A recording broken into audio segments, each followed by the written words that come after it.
बहुत सुंदर। तो भाव तो यही है ना, कि हम सभी को जो ये ज्ञान प्राप्त हुआ है, जिसकी हम चर्चा कर रहे हैं, जो हमारे सुख के अर्थ में है ना, जिनकी कल्पना यही कि कैसे मानव सुखमयी हो। तो आदरणीय नागराज जी का अनुसंधान हुआ।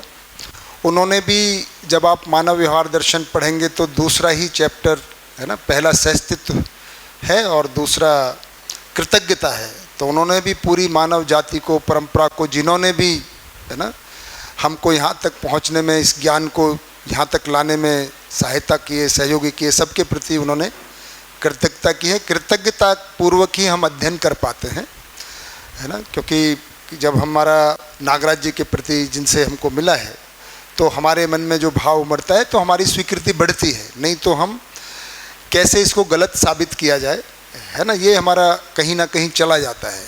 तो जांचना ऐसा भी नहीं है कि बिना जांचे मानना है ना, और बिना जांचने का ही तरीका है कि निरीक्षण, परीक्षण, सर्वेक्षण पूर्वक जो प्रस्ताव हमको दिया जा रहा है, कि ये चाहत तो नागराज जी द्वारा पैदा नहीं हुई है सुख से जीने की।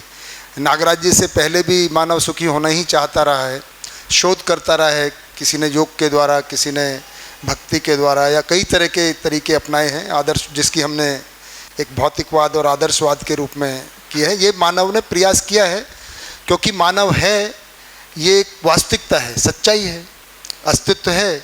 और ये भी बात है कि मानव बिना कारण के मरता नहीं है, लड़ाई करता है, युद्ध करता है, एक दूसरे को मारता है, वो भी सुख की आशा में। जब उसने रूप, धन, बल, पद को सुख का आधार मान लेता है, संपत्ति को सुख का आधार मानता है ना, तो अधिक से अधिक हड़पना चाहता है। उस अर्थ में युद्ध हुए हैं, संवेदनाओं को, सुविधाओं को, विषयों को, है ना, आहार, निद्रा, भय, मैथुन, ये सब चीज़ों को मिला के जो जीना है उसको जीव चेतना में जीना बोला गया है, जो मूलतः शरीर मूलक है। शरीर की सुविधा के अर्थ में, शरीर की संवेदनाओं के अर्थ में ही जो सारा कार्यक्रम चला है, उसी के लिए मरना, मारना, लड़ाई झगड़ा सब हुआ है। तो लेकिन सुख की तो अपेक्षा है, तो दूसरी तरफ ये भी प्रयास होते रहे कि दुनिया ही छोड़ दो। एक दुनिया को हड़पना चाहता है कि सारी दुनिया पे राज हो जाए, एक दुनिया को ही त्याग देना चाहता है ना। तो दोनों धाराएं साथ साथ चले हैं, कभी इधर कभी उधर। किसी ने युद्ध किया तो मन विरक्त हो गया तो सन्यासी बन गया, है ना, कोई सन्यासी बन के भी राजा बनने चला आया। तो ये सब चलता रहा है ना। तो इसी क्रम में ये अनुसंधान हुआ कि ये दोनों मानव जाति ने बढ़िया उपकार कि ये दोनों विचारधाराएं हमको मिले। एक से भाषा मिल गई, अध्यात्मवाद से कुछ सिद्धांत मिल गए, है ना, अधूरे सही, लेकिन कुछ तो दिशा मिली कि भाई इस तरफ भी शोध होनी है। और एक तरफ जो शोध हुई उससे हमको उत्पादन करने की सुविधा मिल गई। आज हम इतने बढ़िया से बैठे हैं, ये भौतिकवाद की ही देन है। ये माइक चल रहा है, आप इतने सुविधा से, पंखा चल रहा है, लाइट है। तो हम एकदम कहें कि भौतिकवाद बिल्कुल बेकार है, ऐसा नहीं कह रहे हैं, है ना। दोनों अधूरे हैं। भौतिकवाद से हमको सुविधाएं प्राप्त हुई हैं, उत्पादन करने की टेक्निक प्राप्त हुई हैं, आहार, आवास, अलंकार का सुविधा प्राप्त हुआ है ना। पहले झोंपड़ी अगर बन गई तो आंधी आई उड़ गई, है ना।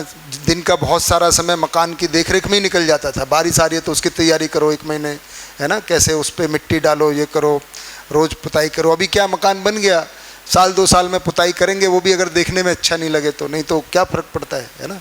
50, 60, 70 साल तक बिल्डिंग खड़ी रहती है। तो ये भौतिकवाद की उपलब्धि है, एकदम उसको गलत कहें ऐसा नहीं कह रहे हैं, है ना, लेकिन उससे मानव सुखी नहीं हुआ।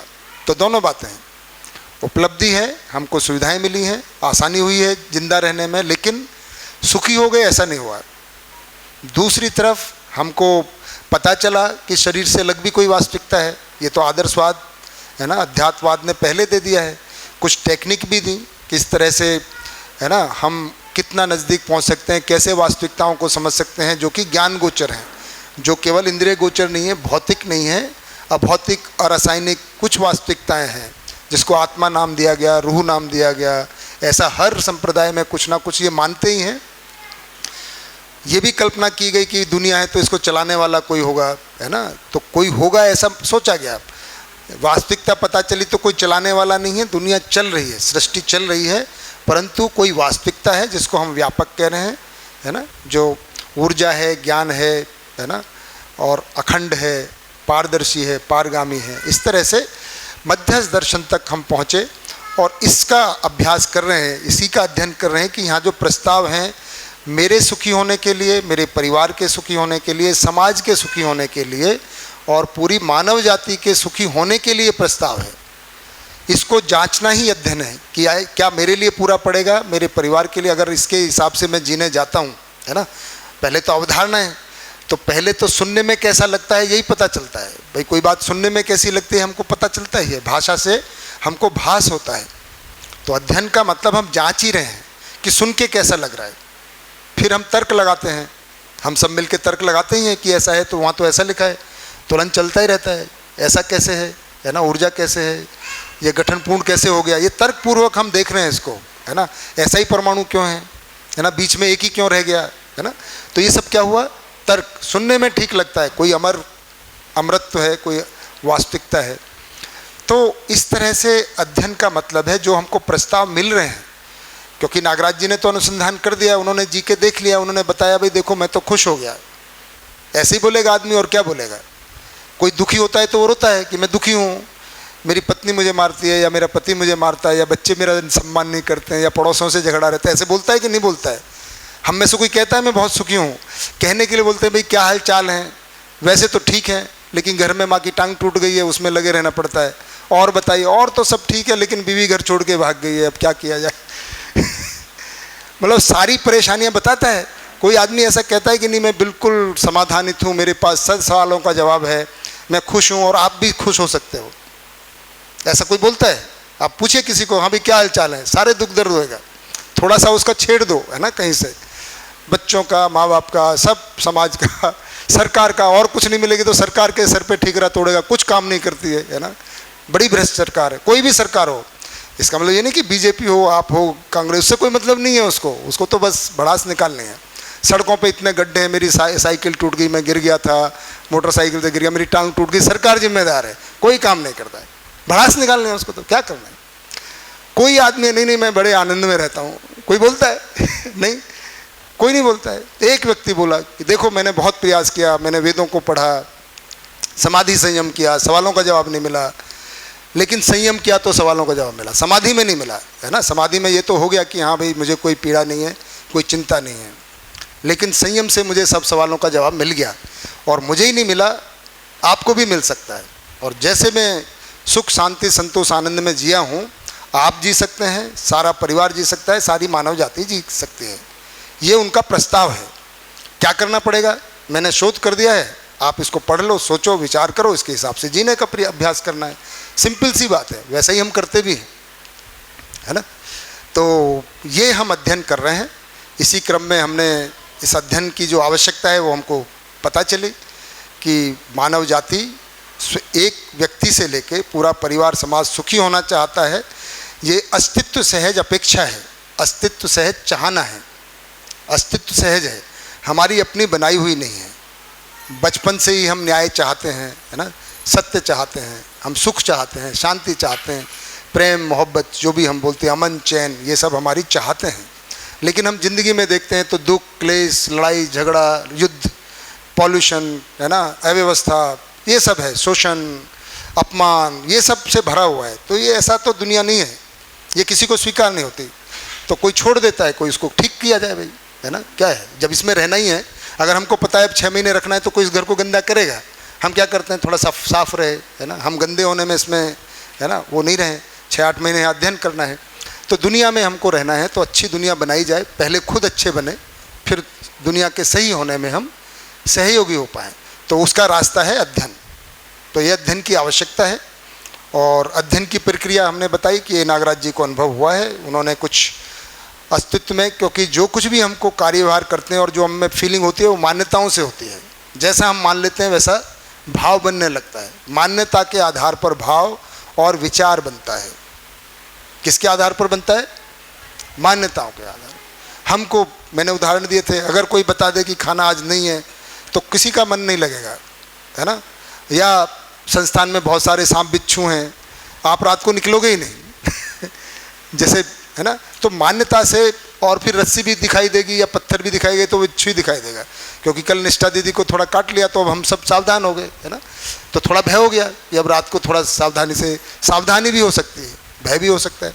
तो मान्यता से विचार और भाव बनता है, उसके आधार पे, विचार के और भाव के आधार पर ही हम कोई कार्य या व्यवहार करते हैं, और उससे हमको जो फल मिलता है उससे हम सुखी या दुखी होते हैं। ये पूरा नियम है। तो नागराज जी ने बहुत सिंपल प्रस्ताव दिया है कि ये मान्यताओं को ही ठीक करना है। मान्यताएं भी हमारी मानी हुई हैं, अस्तित्व में वास्तविकताएं सत्यता जैसी है वैसी नहीं है। वो अस्तित्व कुछ और है और हमने कुछ और माना हुआ है। अस्तित्व जैसा है वैसी ही हमारी मान्यताएं हो जाएं, उसका नाम है अवधारणा। वो बुद्धि में होती है, मान्यताएं चित्त में रहती हैं। इसको हम क्लियर कर लेंगे आज जीवन क्रिया में। उसके अनुसार विचार करना है, उसके अनुसार भाव हो जाएंगे। जहाँ द्वेष था हमको लगेगा स्नेह होने लग गया है।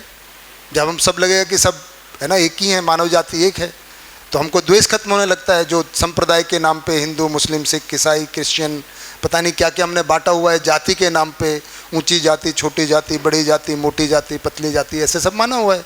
रूप के आधार पे, भाषा के आधार पे, अंग्रेज नमस्ते, कौन सी भाषा छोटी कौन सी बड़ी, है ना, उसके आधार पे मान अपमान करते रहते हैं हम लोगों का, सम्मान, चाटुकारिता, ये सब खत्म हो जाएगा। जैसे हैं वैसा होगा तो हमारे मन में भाव आएंगे। जो भाव पैदा होंगे समझ के आधार पे, उन्हीं को मूल्य कहते हैं, है ना। तो फिर जो भाव पैदा होते हैं जब हम समझते हैं तो समझ के आधार पे भाव होगा हमारे में पैदा, अस्तित्व के प्रति, मानव के प्रति, उसी का नाम मूल्य है ना। तो करेंगे उसकी चर्चा। परंतु उस तरह से जब भाव के आधार पे हम संबंधों को पहचानते हैं, उन भावों का है ना निर्वाह होता है, तो हम भी सुखी होते हैं और जिसके साथ हम व्यवहार करते हैं वो भी सुखी होता है। ये पूरा सा फॉर्मूला है, सिंपल फॉर्मूला है। कोई ज़्यादा कॉम्प्लिकेटेड है क्या? क्या लगता है तेज भाई? मुश्किल है? राम ठाकुर भैया नहीं है ना? बढ़िया। उसी के लिए अध्ययन है। तो अध्ययन की वस्तु जो मान्यता जिसको कह रहे हैं, अवधारणा के लिए फिर हम अध्ययन की वस्तु क्या है, अध्ययन प्रक्रिया के बाद, तो उसमें हमने कहा तीन ही वस्तु है। अस्तित्व दर्शन ज्ञान, यानी कि अस्तित्व में क्या क्या है, उसका क्या हो रहा है ना। दूसरा अस्तित्व में जीवन है, उसको कहते हैं जीवन ज्ञान, वो लगभग हमने कल कर लिया। और आज मानवतापूर्ण आचरण ज्ञान। पर उससे पहले हमारा कल जो चर्चा हुई पूरे दिन में, किन बातों पे ध्यान गया? गोष्ठी हुई होगी, हो पाई गोष्ठी? तो गोष्ठी में कोई मुद्दा आया हो, कोई स्पष्टीकरण की बात हो, कोई जिज्ञासा हो, उसको बात करते हैं। तो शेयरिंग हो या क्वेश्चन हो, पहले हो जाए जी। माइक है आपके पास? बढ़िया। तो पहले शेयरिंग हो जाए, इस पे ध्यान गया। हाँ। कल हमको क्या बात समझ में आई वो शेयरिंग हो जाए, फिर क्वेश्चन कर लेंगे, तो वो ज़्यादा क्रम ठीक रहेगा। ठीक है। आप क्वेश्चन करने वाले, पूछने वाले थे कि हाँ, तो थोड़ा क्वेश्चन लिखा हुआ है ना, ठीक बात। पहले रिवीजन जैसा हो कि हमको कल क्या बात हमको समझ में आई, जो बातें बताई, कौन अपनी मर्जी से शेयर करना चाहेंगे? राजेंद्र भाई शेयर करना चाहेंगे, बहुत बढ़िया। राजेंद्र भाई को माइक दिया जाए।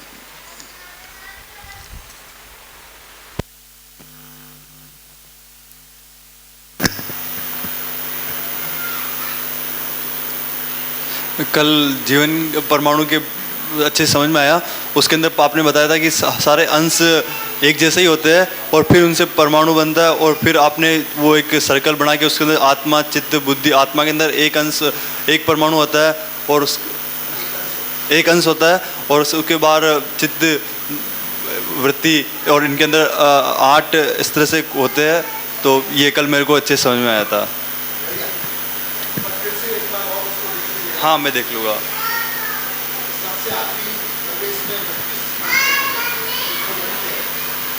है ना, मन जिसको कह रहे हैं वो चौथा परिवेश है। अगर केंद्र से देखेंगे तो केंद्र में एक अंश, केंद्र से जो बाह्य अंश पहला परिवेश हुआ, उसमें 2 अंश जिसको बुद्धि कह रहे हैं, इसको जानने देते हैं। दूसरा परिवेश केंद्र से है ना, तो उसमें कितने होते हैं? 8, जिसको चित्त कह रहे हैं। और उसके आगे का 18 तीसरा परिवेश, उसको वृत्ति कह रहे हैं। और सबसे बाह्य परिवेश को मन कह रहे हैं, जिसमें 32 अंश होते हैं। इस तरह से 60 अंश हुए परिवेशों में, और केंद्र में 1 अंश हुआ। ऐसी जो संरचना है इसको गठन पूर्णता कह रहे हैं, क्योंकि अब इसमें किसी भी अंश के निकलने की कोई संभावना नहीं है और आने की भी संभावना नहीं है। इसी को तृप्त परमाणु है। परसों संकेत भैया ने भूखे परमाणु और अजीर्ण परमाणु की बात की थी। अजीर्ण का मतलब है जो निकालने को ज़्यादा खाने, अजीर्ण किसको कहते हैं? अजीर्ण कब होता है? जब हम जितनी भूख है उससे, तो परमाणु में अंश जितने एक स्टेबल तृप्त परमाणु जो हो सकता है उससे ज़्यादा अंश अगर हो गया, 5वां प्रवेश हो गया, 6वां 7वां, तो उसकी प्रवृत्ति बन जाती है, क्योंकि वो जाना किस तरफ चाहता है, स्टेबिलिटी की तरफ, तृप्त परमाणु ही बनना चाहता है। ऐसा नहीं कि सारे बन जाएंगे, टेंडेंसी की बात है, तो अंशों को छोड़ना चाहता है, उसको कह रहे हैं अजीव। और जो 61 से इस संरचना से कम है, 4 प्रवेश से कम है ना, 3 प्रवेश वाले, 2 प्रवेश वाले, 1 प्रवेश वाले, वो क्या चाहते हैं कि और अंश में आ जाए तो हम भी तृप्ति की तरफ चले। ऐसी टेंडेंसी को उनको भूखे परमाणु, और ये क्या है, तृप्त परमाणु, इसको अंश ना निकालना है ना लेना, इसलिए गठनपूर्ण है, इसलिए अमर है। हाँ। बाकियों की संरचना बदल सकती है, तो इसको थोड़ा और अच्छे से आपको अच्छी समझ में आए, लेकिन और स्पष्ट हो जाए। बढ़िया। और कोई बात, और कौन शेयर करेंगे कल की चर्चा से जो समझ में आया?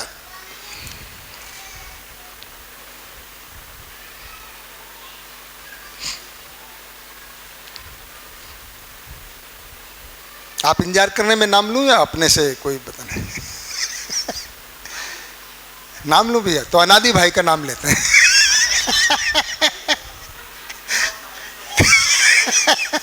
भैया आपने का नाम लीजिए, तो अनादि भाई का ही नाम लेते हैं। माइक कौन सा है? चलित माइक को भेज दिया जाए। कहाँ है माइक भैया? है माइक? अच्छा अच्छा, मिल गया, उधर एक है, और दूसरा भी तैयार हो गया क्या? अच्छा कोई बात नहीं, तो एक से काम चलाएंगे, हमारे पास टाइम है, आगे पीछे हो जाए। एक तो है इधर, वो चलता रहेगा। हाँ भैया। हाँ जी। आपने जो संवेदनाओं का फ्लो बताया था, वो उसमें थोड़ा कन्फ्यूजन भी था, कल गोष्ठी में बात भी आई थी। ये जो तुलन पे होता है, चित्रण से तुलन, उसको तो आज करेंगे, जीवन क्रिया को, तो उसमें क्लियर हो जाएगा वो। हाँ आज क्लियर हो कल वाला फ्लो चार्ट था जो। हाँ जी जी। और पद चक्र अच्छे समझ में आ गया भैया। पद चक्र समझ में आया? हाँ, क्या समझ में आया? कि पदार्थ अवस्था से जब प्राणावस्था में जाता है कोई भी इकाई। अच्छा ये तो सामने ही है, मैं देख रहा हूँ कि आप मुझे देख के क्यों बोल रहे हो? इसीलिए तो बता रहा हूँ। मुझे लगा पढ़ रहे हो कहीं से, मेरे माथे पे तो नहीं लिखा हुआ। पता चला अब ये मिटा नहीं, तो इसको मिटा दूं तब बताएंगे। मिटा नहीं चलिए बताइए, कोई बात नहीं। वो ट्रांसफॉर्मेशन था, वो चीज़ मतलब अपन इसके पहले किए थे, हाँ, उसमें संक्रमण वाला वो क्लियर नहीं था, इस बार हाँ, अच्छे से बताइए। चलिए क्या समझ में आया? तो ट्रांसफॉर्मेशन अच्छे से क्लियर हुआ। हाँ? ये पदार्थ। चलो मैं ठीक, इसको मिटा देता हूँ। अरे इधर मुझे लेता हूँ।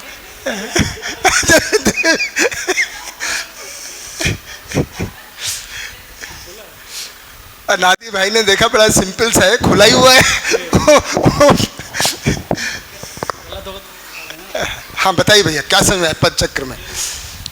कि पदार्थ अवस्था से जब प्राण अवस्था में जाते हैं, गठन पूर्णता होती है। हाँ।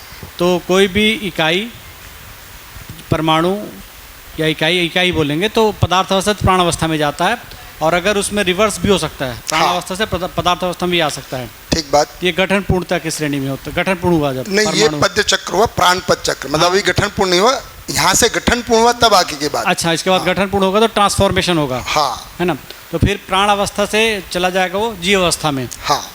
जीव अवस्था में जाने के बाद वो फिर जाएगा भ्रमित मानव, अपन भ्रमित अवस्था जिसको बोल सकते हैं, भ्रमित ज्ञान अवस्था। हाँ हाँ जी। तो उसमें भी रिवर्स प्रोसेस होता है भैया, भ्रमित ज्ञान अवस्था से हाँ जीव अवस्था में आ सकता है। उसके बाद होता है क्रिया पूर्णता, हाँ, ट्रांसफॉर्मेशन जो होता है। तो यहाँ तक जैसे अपन जो गठन पूर्णता, उसके तो बाद भ्रमित ज्ञान अवस्था में अगर क्रिया पूर्णता हो गई, यानी ज्ञान हो गया, जी जी, बढ़िया, तो वो फिर जैसे गठन पूर्णता हुआ तो वो जो जीव अवस्था वापस नीचे पदार्थ अवस्था या प्राण अवस्था में नहीं आ सकता। बहुत बढ़िया, क्योंकि ट्रांसफॉर्मेशन हो गया, जो मुझे अच्छे से क्लियर हुआ कल। बिल्कुल बिल्कुल, आपसे पूछा भी था। फिर जब क्रिया पूर्णता हुई तो जो भ्रमित अवस्था है वो मानव बन जाता है। हाँ। और मानव से फिर वो देव मानव अवस्था जो होती है उसमें आचरण पूर्णता होता है ऊपर। हाँ। तब फिर ऊपर दिव्य पद में जाता है। बढ़िया। वही फिर ट्रांसफॉर्मेशन वाला वही प्रोसेस चलेगा कि रिवर्स नहीं आएगा नीचे। हाँ। सही समझाया? बहुत बढ़िया। आप देख के नहीं बोल रहे थे। है जी? हाँ, नहीं नहीं, ठीक बात है। थोड़ी देर मुझे लगा कि आपकी नज़र पीछे भी जा रही है पर आपने समझ लिया है, बढ़िया बात। हाँ जी, और कल की चर्चा में जो बात समझ में आई हो। जागृति क्रम वाला है, विकास क्रम विकास, जागृति क्रम जागृति वाला। इसमें विकास क्रम में जो गठनशील परमाणु हैं उनमें संगठन विघटन होता है, मतलब जुड़ते हैं, इलेक्ट्रॉन जाता है अंश और फिर जुड़ता है। ये जो प्रक्रिया हो रहा है वो विकास क्रम के अंतर्गत आता है। और जब वो गठन पूर्ण हो जाता है तब उसको विकास कहते हैं। विकास उस स्टेज को बोलते हैं जब गठन पूर्ण हो जाता है। अब उसके बाद जो पदार्थ अवस्था है, प्राण अवस्था है, ये दोनों स्थिति जो है ना विकास क्रम में ही आता है। उसके बाद जैसे जीवावस्था आता है तो उसमें जीवन परमाणु ऐड हो जाता है, तो उसके बाद से जागृति क्रम शुरू होता है। उसको जीवावस्था को भी कई लोग मतलब जीवावस्था को कभी कभी जीवनी क्रम भी बोलते हैं, जीवनी क्रम बोलते हैं, लेकिन उसको जागृति क्रम भी बोलते हैं कभी कभी ऐसे। फिर उसके बाद जो ज्ञानावस्था की इकाई है जिसमें भ्रमित मानव भी शामिल है, वहाँ से जागृति क्रम का शुरुआत होता है। वहाँ जागृति क्रम चलते चलते जब क्रिया पूर्णता हो जाती है तो उसको जागृति पूर्णता बोलते हैं। हाँ, जागृति। और जब दिव्य मानो तो क्रिया पूर्णता, आचरण पूर्णता। तो क्रिया पूर्णता किसको बोलेंगे? जो ये अनुभव हुआ, हाँ, उसको क्रिया पूर्णता। तो जागृति पूर्णता जब आचरण भी पूर्ण हो गया। अच्छा, ठीक है। जागृति वो आचरण पूर्णता मतलब दिव्य मानव में पहुँच जाता है। ठीक। तो विकास क्रम विकास, जागृति क्रम जागृति को जो नियति क्रम है उसको उन्होंने शॉर्ट में बताया। ऐसे धरती के भी क्रम में, धरतियों का भी एक क्रम है, विकास क्रम विकास, जागृति क्रम जागृति। परमाणु का क्रम, रचना का क्रम और धरती का क्रम, तीन क्रम में हम विकास क्रम विकास, जागृति क्रम जागृति को देखते हैं। तीनों साथ साथ ही अलग नहीं है, तीनों चलते किसी धरती पे घटते हैं। चाहे पद चक्र में हो चाहे धरती के केस में हो। कभी कभी बाबा जी ने ये पूरे विकास क्रम विकास, जागृति क्रम जागृति को किताब में पढ़ेंगे तो विकास भी बोल दिया है। विकास ऐसा हाँ, लेकिन अब विकास को ही अगर फिर बांटेंगे तो गठन पूर्णता की घटना को विकास कह रहे हैं, है ना। तो दोनों भाषा मिल जाएगी, कंफ्यूजन होने की जरूरत नहीं है।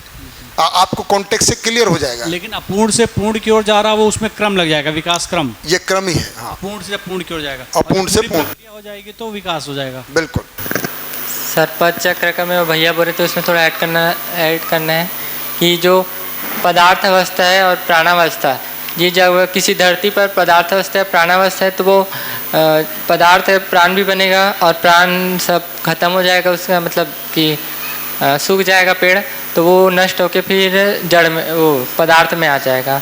लेकिन जब उसमें जीवन परमाणु आएगा और शरीर जो प्राणावस्था का जो शरीर है, मतलब विकसित प्राणावस्था में विकसित जो है वो उसको ऐड करके जीवावस्था में लाएंगे। लेकिन जो जीवन है वो ऐड हो जाते हैं, इसको गठन पूर्णता बोल रहे हैं, जीवन परमाणु को।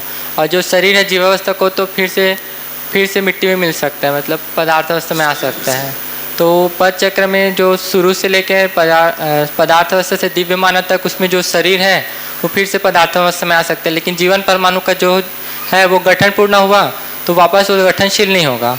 और जैसे जैसे आगे बढ़ते जाएंगे तो भ्रमित मानव के बाद जब क्रिया पूर्णता हुआ तो फिर से वो क्रिया पूर्णता गायब नहीं होगा, बना ही रहेगा। उसको संक्रमण बोले। गठन पूर्णता एक संक्रमण है, दूसरा क्रिया पूर्णता है। अब उसके बाद जब मानव जब जागृत हो जाएगा उसके बाद उसके आचरण पूर्णता वाला स्टार्ट हो जाएगा। और मतलब आचरण पूर्णता दिव्य मानव में पहुंचकर उसका कंप्लीट होगा। आचरण पूर्णता के बाद वो फिर नीचे आने आएगा, वो आचरण पूर्णता की वो संक्रमित हो जाएगा, मतलब निरंतरता बन जाएगी। उसके बाद दिव्य मानव पहुंचेगा। लेकिन शरीर जो है वो वापस आ सकता है, क्योंकि शरीर शरीर आता है क्योंकि वो पदार्थावस्था और प्राणावस्था इसी मिलकर बने हैं इसमें। तो ठीक है नादी भाई, वही बात जो आपने बताई। तो शरीर नश्वर है इसीलिए कहते हैं क्योंकि वो प्राण अवस्था का ही इकाई है। जैसे पेड़ सूखता है, बड़ा होता है, फिर विरचित होता है, फिर मिट्टी बन जाता है ना। ऐसे ही चाहे वो पेड़ हो, चाहे किसी बंदर का शरीर हो, गाय का शरीर हो, है ना, भैंस का शरीर हो, गधे का हो या मानव का शरीर हो, प्राण कोशिकाओं से निर्मित रचना है, बढ़ता है और फिर विरचित हो जाता है। तो ये चलता रहता है शरीर का। फिर बनता है। तो शरीर का बनना बिगड़ना या रचना विरचना होता रहता है, लेकिन जो जीवन नाम की वास्तविकता है वो गठन पूर्ण हो गया है, उसमें कुछ टूट फूट नहीं होता है, उसी में संस्कार जाता है। जो ज्ञान की जो निरंतरता बन पाती है कि जितना हमने समझ लिया तो वो शरीर में नहीं रहता, ब्रेन में भी नहीं रहता है, वो किस में रहता है? जीवन में रहता है। तो जीवन में आगे जाता है, क्योंकि जीवन तो बना ही हुआ है, बना ही रहता है, एक बार हो गया तो। ठीक इन्होंने बताया। तो चाहे दिव्य मानव का शरीर हो, चाहे देव मानव का हो, मानव का हो, पशु मानव का हो, राक्षस मानव का हो, या पशुओं का हो, पक्षियों का हो, शरीर का धर्म है नश्वरता, जिसका मतलब है कि उसकी रचना होती है, विरचना होती है। तो शरीर तो दिव्य मानव का भी वैसा ही है। ऐसा नहीं है कि हमने पहले माना हुआ है कि दिव्य मानव शरीर के साथ स्वर्ग चला गया या ऐसा कुछ नहीं होने वाला है ना, ऐसा मानते हैं। शरीर तो ऐसा ही है भैया।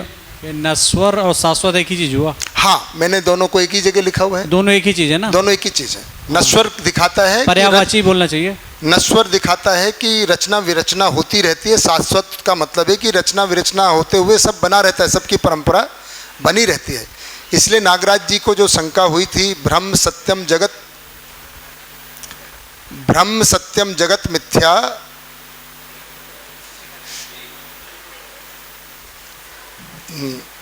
ब्रह्म सत्यम जगत मिथ्या है ना, इससे जो शंका हुई थी, ज्ञान के बाद उन्होंने सूत्र दिया ब्रह्म सत्यम जगत शाश्वत। मतलब ब्रह्म सत्य है और जगत शाश्वत है, बने रहता है, पर उसमें क्या होता रहता है? रचना विरचना, संगठन विघटन, ये सब होता रहता है। ठीक है, और शेयर करना है। अभी शेयरिंग की बारी है, फिर क्वेश्चन। हाँ जी, आप करेंगे? हाँ, यही क्लियर हुआ करके मैं बताने वाला था भैया। शाश्वत नित्य तो व्यापक के लिए, शाश्वत कल क्लियर हुआ। मतलब पहले एक बार सुना था लेकिन वो अपडेट हो गया। और अमर वाला जो कॉन्सेप्ट है कि अमर हो कौन होता है, वो भी क्लियर हुआ कि अमर कैसे है। अमर नहीं जीवन नहीं जीवन नहीं है। एक बार के लिए अमर फिर व्यापक में जा रहा था, नहीं वो तो नित्य है, वो तो नित्य है, नित्य है। अमर कैसे? ये कैसे? अमर क्योंकि प्रयास पूर्ण। इसको शाश्वत क्यों नहीं कह रहे? ये भी तो प्रकृति का ही भाग है जी। तो इसको शाश्वत क्यों नहीं कह रहे? इसको अमर क्यों कह रहे? इसको अमर इसलिए बोल रहे हैं क्योंकि इसमें श्रम पूर्ण कार्य हुआ, जिसे गठन पूर्णता हुआ, और उसके बाद उसको क्या कंप्लीट होने के लिए, मतलब चाह रही, जिसके लिए प्रयास किया, श्रम लगाए, और उसका गठन पूर्ण हो गया, जिसके बाद वो रचना विरचना नहीं होगा। तो परिमार्जन उसके बाद जी, कह रहे हैं, गुणात्मक परिवर्तन। गुणात्मक परिवर्तन तो जी। देखिए, ये सही बात है। किसी कोई और बताए कि भरत भाई कैसे इसको कह रहे हैं अमर, जीवन को अमर, जबकि प्रकृति को शाश्वत या नश्वर कह रहे हैं? रूप परिवर्तन, हाँ परिवर्तन नहीं हो रहा है जी। फिर से नित्य इसको इसलिए कह रहे हैं कि इसमें ना तो जन्म है, ना मृत्यु है, ना रचना है, ना विरचना है, ना तरंग है, ना दबाव है, ना परिवर्तन है, ना परिमार्जन है, कुछ नहीं है। ये है ही है ना, ये कुछ नहीं है, व्यापक बिल्कुल जैसा है वैसा वैसा है, वैसा वैसा ही रहेगा। जब भी देखेंगे, जब भी जिसको अनुभव होगा, इसलिए एक जैसा, तो इसमें कुछ नहीं हो रहा है। हमको आज आप देखोगे, हम आपको 10 साल बाद में हम बुढ़े नजर आएंगे, आप थोड़े जवान नजर आ जाओगे, तो हमें परिवर्तन हुआ। बाल जितने हैं उतने गायब हो जाएंगे, आपके भी थोड़े कम हो सकते हैं, बहुत सारा बदल सकता है जी। तो इसमें कोई परिवर्तन नहीं है, कोई परिमाण नहीं है। अस्तित्व भी तो नित्य में है। वो जब पूरे अस्तित्व को देखते हैं, उसके साथ भी नित्य वर्तमान, लेकिन नित्य वर्तमान कहना उसको, ये नित्य है, व्यापक नित्य है। प्रकृति शाश्वत है, नश्वर है। तो शाश्वत का मतलब है प्रकृति भी हमेशा है, लेकिन उसमें रचना विरचना परिवर्तन हो रहा है, रूप परिवर्तन है ना, बहुत सारी चीजें हो रही हैं। तो वो वर्तमान शाश्वत के साथ जुड़ता है लगता है मेरे को। सहस्तित्व नित्य वर्तमान है, दोनों को हाँ दोनों को मिला के जी अस्तित्व है और नित्य वर्तमान। तो वहाँ पे भी जो सच्चाइयाँ अगर किसी भी समय अस्तित्व को देखोगे तो वैसे ही नजर आएगी, जैसे था है रहेगा, जब पूरे समग्रता में है ना। तो नित्य फिर नित्य वर्तमान दोनों मिला के जी लेकिन अलग अलग देख रहे हैं। तो प्रकृति को तो कैसे कह रहे हैं, ये शाश्वत शाश्वत है, थी, रहेगी, लेकिन उसमें अब ये धरती है ना, 1000 साल पहले जैसी थी वैसी है क्या? नहीं मानव में कितना परिवर्तन हुआ? मानव भी प्रकृति का हिस्सा जी है ना। कंक्रीट के जंगल थे ही नहीं, अब इतने सारे कंक्रीट के जंगल नजर आते हैं, है ना। गाड़ियां नहीं थी, आकाश में केवल पक्षी दिखते थे, अब हवाई जहाज भी दिखते हैं, हेलीकॉप्टर भी दिखते हैं। तो बदल गया ना सब कुछ, है ना। तो इसमें परिवर्तन होता है जी और इसमें रूप परिवर्तन नहीं, गठन संरचना विरचना नहीं होती है, इसलिए इसको अमर कहते हैं। तो ये 3 चीजों की तरफ ध्यान देना है। तो आपको क्लियर हुआ? बढ़िया बात जी। और वो जीवन परमाणु है वो भारहीन क्यों है? ये क्लियर हुआ? हाँ वो थोड़ा क्लियर, क्योंकि न्यूक्लियस में ऐसा मैं जोड़ के देखा एक अंश है, और जहाँ तक हम फिजिकल वर्ल्ड में पढ़े हैं न्यूक्लियस का ही भार होता है, प्लस जितने भी ऑर्बिट कक्ष में जो अंश है उनकी गति ऐसी होती है कि पूरा वजन को वो वहन, मतलब गति के कारण वो हल्का हो जाता है। ये नहीं तो पहले न्यूक्लियस का भार होता है, हम ये सब में ध्यान जाता था, मान्यता जैसे बनी हुई थी, न्यूक्लियस में ही बाहर होता है, अभी भी है। ऐसे ही हाँ मानता है विज्ञान भी, उसका जी। नगण्य होता है, जी। ऐसा नहीं कि नहीं होता है इलेक्ट्रॉन का भार, जी लेकिन वो गति की वजह से गति की वजह से नगण्य रहता है। जी तो सिद्धांत तो वही है, पर इसका कॉम्बिनेशन ऐसा बना कि एक अंश का जो एक अंश भार है वो बाकी अंशों की गति से न्यूट्रलाइज हुआ। तो जैसे रॉकेट की गति में आपने बताया भार बढ़ जाता है, नीचे आते कम लगता है, ऐसी उस परमाणु की स्थिति ऐसी हो जाती है कि जो गतियों का संयोग है ना, गतियों से जो नेट रिजल्ट है वो भारहीन परमाणु के रूप में दिखता है। बढ़िया अनादि भाई और इनके लिए, दोनों के लिए, चक्रधर भाई के लिए खूब बढ़िया। आपने पद चक्र को और आपने विकास का विकास, है ना। और कोई किसी का ध्यान गया हो किसी बात पे?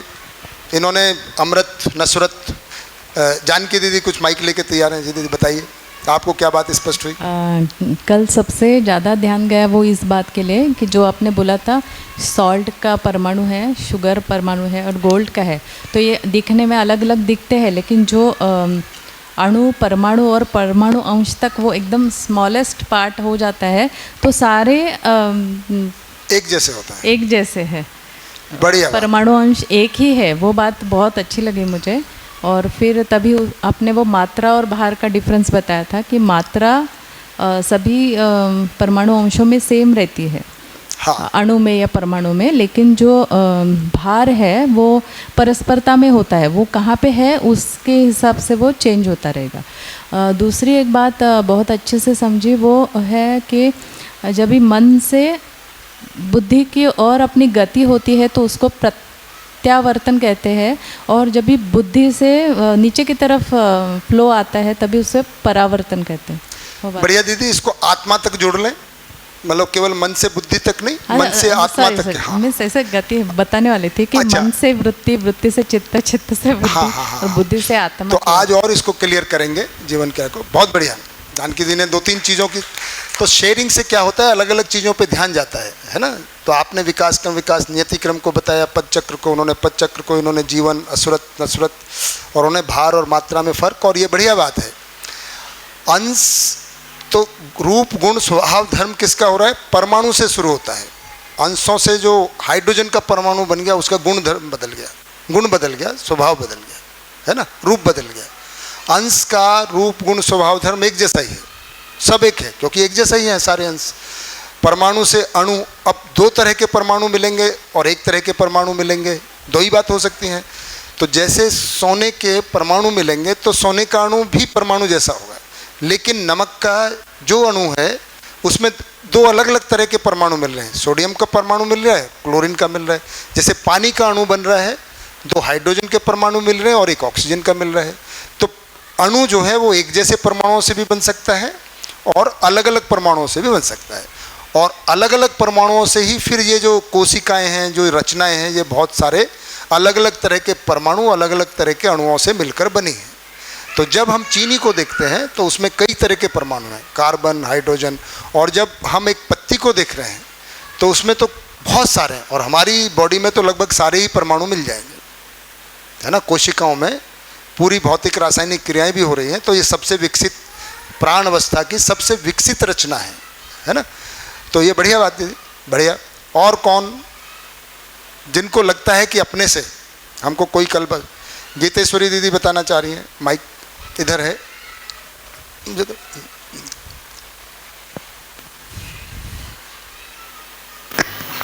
ये विकास क्रम का तो बताए हैं सब, ये दो चीज़ इसमें और है, कल्पनाशीलता और कर्म स्वतंत्रता। तो हाँ, तो हमको दो वरदान मिला, तो कल्पना से ही मतलब इंसान कुछ भी हवाई जहाज़ बना है, कुछ भी कर रहा है, तो ये कल्पनाशीलता करके ही ये आगे तक पहुंचा है। और कर्म स्वतंत्रता जो इंसान करते हैं स्वयं से, वो अपने कर्म स्वतंत्रता से करते हैं। ये दो पॉइंट और आते हैं जीवन में।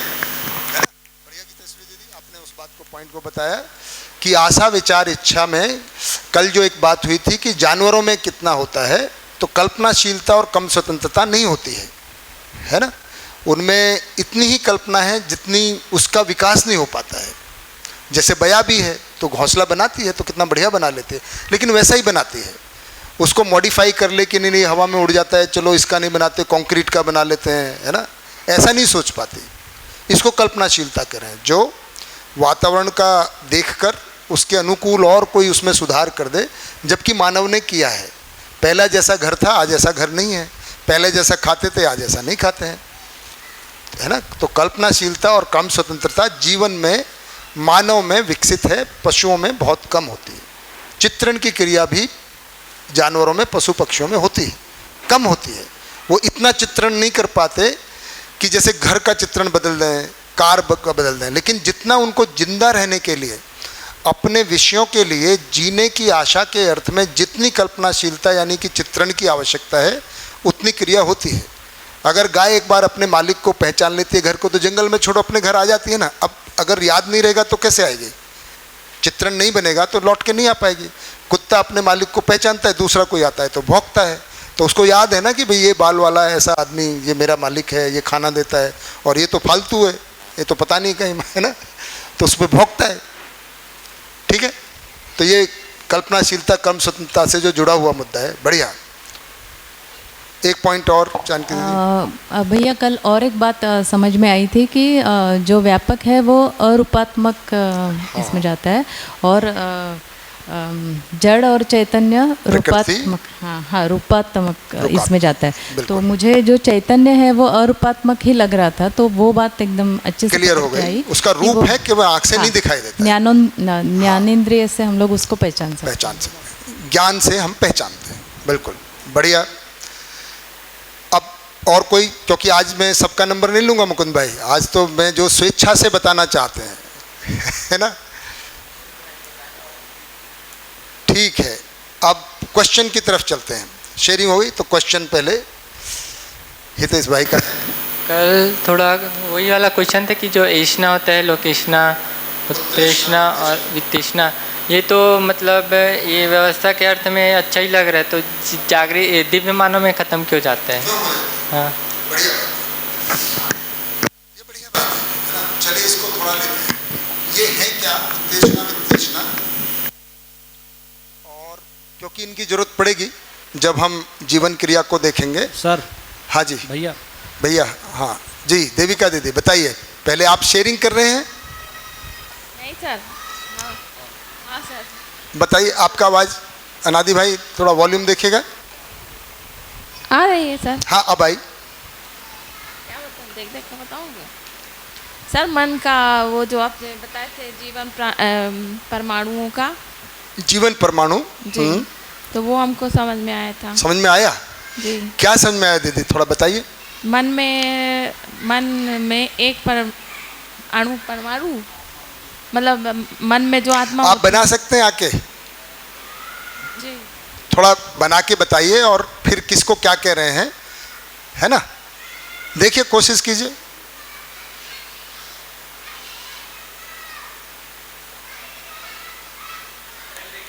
हाँ है? पेन तो ये रहा, पेन हम प्रोवाइड करेंगे, प्लेन और पेन और नहीं है, पेन और बोर्ड है ना, और माइक भी दे देंगे। क्या आपके पैर में भी कुछ दिक्कत हुई? क्या हुआ? बैठे बैठे पैर सो गया मतलब? अच्छा, झुनझुन आ गया पैर। झुनझुन आ गया। हाँ लीजिए। अच्छा पहले बना देते हैं, ये लीजिए माइक। है अनादि भाई से पूछना नहीं है, वो जब आपने उनको बोल दिया कि आप हमको रोका मत करो, अब इसीलिए वो रोकते हैं कि आप बार बार पूछती रहती है उनको। हाँ हाँ, नहीं मन नहीं हुआ, ये जो सेंटर में हुआ इसको आत्मा कह रहे हैं। हाँ आत्मा, हाँ इसको क्या बोल रहे हैं?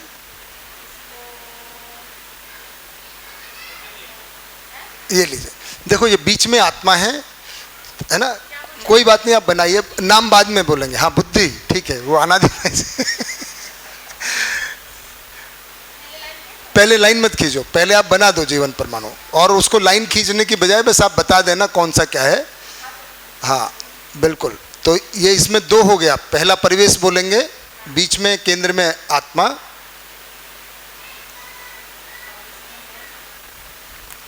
इसमें कितने होते हैं? 8 होते हैं। बढ़िया, 3 4 5 6 7 8, कोई बात नहीं, भरने की जरूरत नहीं है। भाई 8 हो गए, बस 8 हो गए। अब आपने हैं, इसको क्या बोलते हैं? चित्त बोलते हैं, चित्त बोलते हैं। इसमें कितने होते हैं? हाँ 18 होते हैं, हमने मान लिया है ना। अब आप पॉइंट मत लगाइए, 18 लिख दीजिए, इसमें 18 होते हैं। हाँ हम समझ जाएंगे कि 18 होते हैं इसमें। हाँ, और इसको क्या बोलते हैं? वृत्ति। हाँ कोई बात नहीं। आइए बेटा आइए, आज लगता है थोड़ी देर हो गई, मम्मी ने खाना नहीं दिया टाइम से? बनाया? अच्छा आप लोगों को ही बनाया, ठीक। हाँ बेटा इसमें कितने होते हैं? 32। और इसको क्या बोलते हैं? अब माइक से दोबारा बता दीजिए किसको क्या बोलते हैं। हाँ, हाँ नहीं, इसको ऑन कीजिए। हाँ बोलिए। इसको आत्मा बोलते हैं, इसको मन बोलते हैं। नहीं, बुद्धि बोलते हैं। सॉरी, ऐसा करो, बाहर से रटा हुआ है तो बाहर की तरफ से बोलो। इसको मन बोलते हैं, बाहर वाले को मन। मन। इसको तृप्ति, वृत्ति। वृद्धि। हाँ वृद्धि। बढ़िया। हाँ वृत्ति है ना, ये बुद्धि नहीं है। वृत्ति। हाँ हाँ, ता और ये से। हाँ मिटाया नहीं ना। हाँ, और इसको क्या बोलते हैं? चित्त। चित्त। बढ़िया। और अंदर वाले को बुद्धि। बढ़िया, वेरी गुड, है ना। और आत्मा। तालियां हो जाए भाई, बहुत साहस किया आपने देविका दीदी। हाँ बहुत लोग नहीं बना पाते इसको, आपने प्रयास किया, बढ़िया। क्या गोला बनाना है? नहीं कोई दिक्कत। रोटी की तरह बिल्कुल परफेक्ट बननी चाहिए, गोल एकदम, है ना ऐसा। फिर भी कई मकड़ी का जाला दिख रहा। कोई बात नहीं। बढ़िया बना दिया आपने, गुड, बहुत सुंदर। हाँ जी हाँ जी बिल्कुल ठीक है, बढ़िया बनाया। तो जीवन समझ में आ गया, खूब बढ़िया। तो आप जो प्रश्न कर रहे थे उसको मैं अभी लेता हूँ। और किसी को कुछ कहना है? इसको जीवन परमाणु बोलते हैं। इसको जीवन परमाणु बोलते हैं, बिल्कुल। तो कौन है जीवन परमाणु?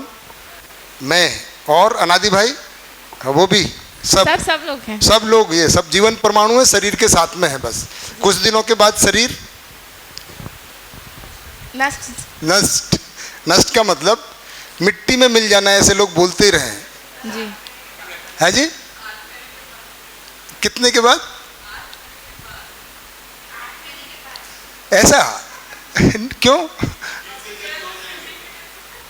थोड़ा माइक लीजिए हमको। कोई बात नहीं, अगर चले भी गए तो दोबारा आप में संस्कार तो सीखने की इच्छा तो बन गई है, तो कहीं अच्छी जगह जन्म ले लेंगे, अछोटी के आसपास में। ठीक है, चिंता की बात नहीं। अब एक बार आ गए नहीं तो अब जिम्मेदारी है, अब तो है ना, ऐसे ही होगा। फिर क्या है, अब ये इच्छा बन गई है आप में, संस्कार बन गया है। तो 8 महीने से पहले भी चले गए तो डरने की जरूरत नहीं है। क्यों भाई, है ना? ठीक, बढ़िया। तो शरीर, हम सब जीवन और शरीर के साथ में है। शरीर की विरचना हो सकती है, वो मिट्टी में मिल ही जाना है। कोई जला सकते हैं, दफना सकते हैं, वो बाद में जिन परमाणु अणुओं से बना था वही अणु परमाणु के रूप में मिट्टी में है। कहीं भी पेड़ बन सकते हैं वही अणु परमाणु। तो शरीर वही वाले अणु परमाणु मिलके हमारे पास आए, ऐसा नहीं है, है ना? कोई से भी अणु परमाणु आ सकते हैं। हमारे अणु परमाणुओं से कोई, है ना, पालक बन सकता है, कोई खा सकता है हमारे शरीर को जब मिल गया मिट्टी में। क्यों राकेश भाई? पालक के पकौड़े, चना हो गया तो चनों के पकौड़े, नहीं तो कुछ भी भिंडी विंडी बना के खा लेगा, मतलब कोई दिक्कत नहीं। वो सब ऐसे ही चलता है। ये क्रम है, रचना विरचना होता रहता है ना बेटा? शरीर ऐसा ही है, इससे ज़्यादा मोह करने से कुछ मिलने वाला नहीं है ना? क्या कहते सूर्य दीदी? जीवन वास्तविकता है, ये शरीर साधन है जीवन के लिए, है ना? तो हमको किसी दूसरे का मिल जाएगा, दूसरे अणु परमाणु इकट्ठे होके कोई शरीर बनेगा, हम उसको चलाने लग जाएंगे। तो ये इसलिए भी, है ना, सब कुछ सबका ही है। फिर किसी का घर मिल जाएगा तो नहीं हमारे ही घर में आना, ऐसा जरूरी नहीं है। हालांकि हम कोशिश वही करते हैं कि हमारी माई माँ मिले, हमारा बाप बाप मिले, भाई मिले, ऐसा ही। कुछ लोग पति पत्नी भी चाहते हैं कि नहीं हमको मिलना है, कुछ तो कुछ तो कसम खाते हैं अगली हो गया 7 जन्म का कोई मतलब नहीं, कुछ इसी में तोड़ डालते हैं। ऐसा कुछ नहीं है। वैसे पति पत्नी पे जान के दीदी थोड़ा बताइए आपका कैसा थोड़ा माइक, आपको काफी खुश हो जाती है पति पत्नी। मीनू दीदी बताइए। हाँ जी, माइक में। हाँ, क्या पत्नी पत्नी की बात पे आप थोड़े से ज्यादा प्रसन्न खुश देखते हैं, ऐसा उसका राज क्या है? इसका राज ये है कि कितनी भी नोकझोंक हो लेकिन एक दूसरे का सपोर्ट हमेशा रहता ही है। लाइक एक वो अभय का जो भावना रहता है ना कि है मेरे लिए है, कैसा भी है तो सही। नहीं कैसा भी नहीं है। अच्छा है। प्रयास फॉर मीन्स इतना कठिनाई के बाद भी उन्होंने मुझे सपोर्ट किया यहाँ भेजने के लिए, तो वो बहुत बड़ी बात बहुत है। बढ़िया बात है। और वो भी 3 बच्चों को संभाल रहे हैं वहाँ पे। क्या बात है। और मैंने उनको विश्वास दिलाया है कि जब भी आपको लगे कि नहीं जम रहा है तो मैं आऊँगी। बहुत बढ़िया। तो दोनों तरफ से ये है। तो मिस्टर जानकी के लिए भी थोड़ी तालियां हो जाए। धन्यवाद। क्या नाम है भैया? सुशील। सुशील भैया के लिए बहुत बढ़िया। ठीक है, अब समझ में आया आप क्यों खुश हो जाते हैं। तो आपको 6 महीने के अध्ययन की उन्होंने वो दे दी है, बहुत बढ़िया, बधाई आपको दोनों को।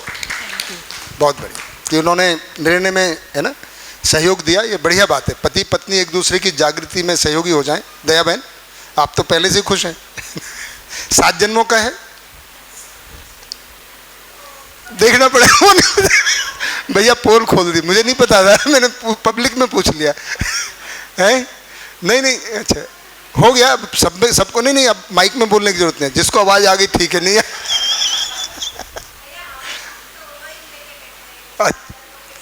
अच्छा, फिर तो बोल दीजिए, कोई दिक्कत नहीं।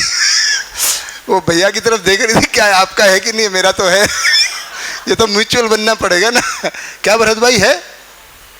हाँ, नहीं ऐसे नहीं, मतलब हो सकता है थोड़ा ज्यादा हो रहा है भाई, कोई दिक्कत नहीं है ना। परिवार की तरह बैठे हम, तभी तो अध्ययन होगा। जो अपनी जो भी भाव है उनको शेयर करेंगे। तो कंफर्म कर लीजिएगा दीदी के साथ, है ना। हाँ, थोड़ा अगर भाई उनका तो है, उन्होंने तो बता दिया कि उन्होंने तो 7 जन्म तक आपको छोड़ने वाली नहीं है। अब पता नहीं ये पहला है या दूसरा है। वो आपस में, है ना, साथ तो ठीक है।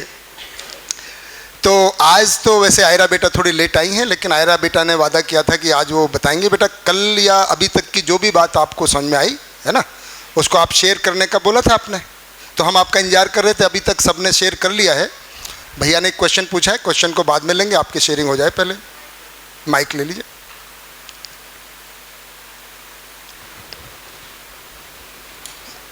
तो मैंने लिखा है जो अच्छा। मैंने समझा है। अच्छा, जो आपने समझा है उसको लिख लिया है, ठीक है।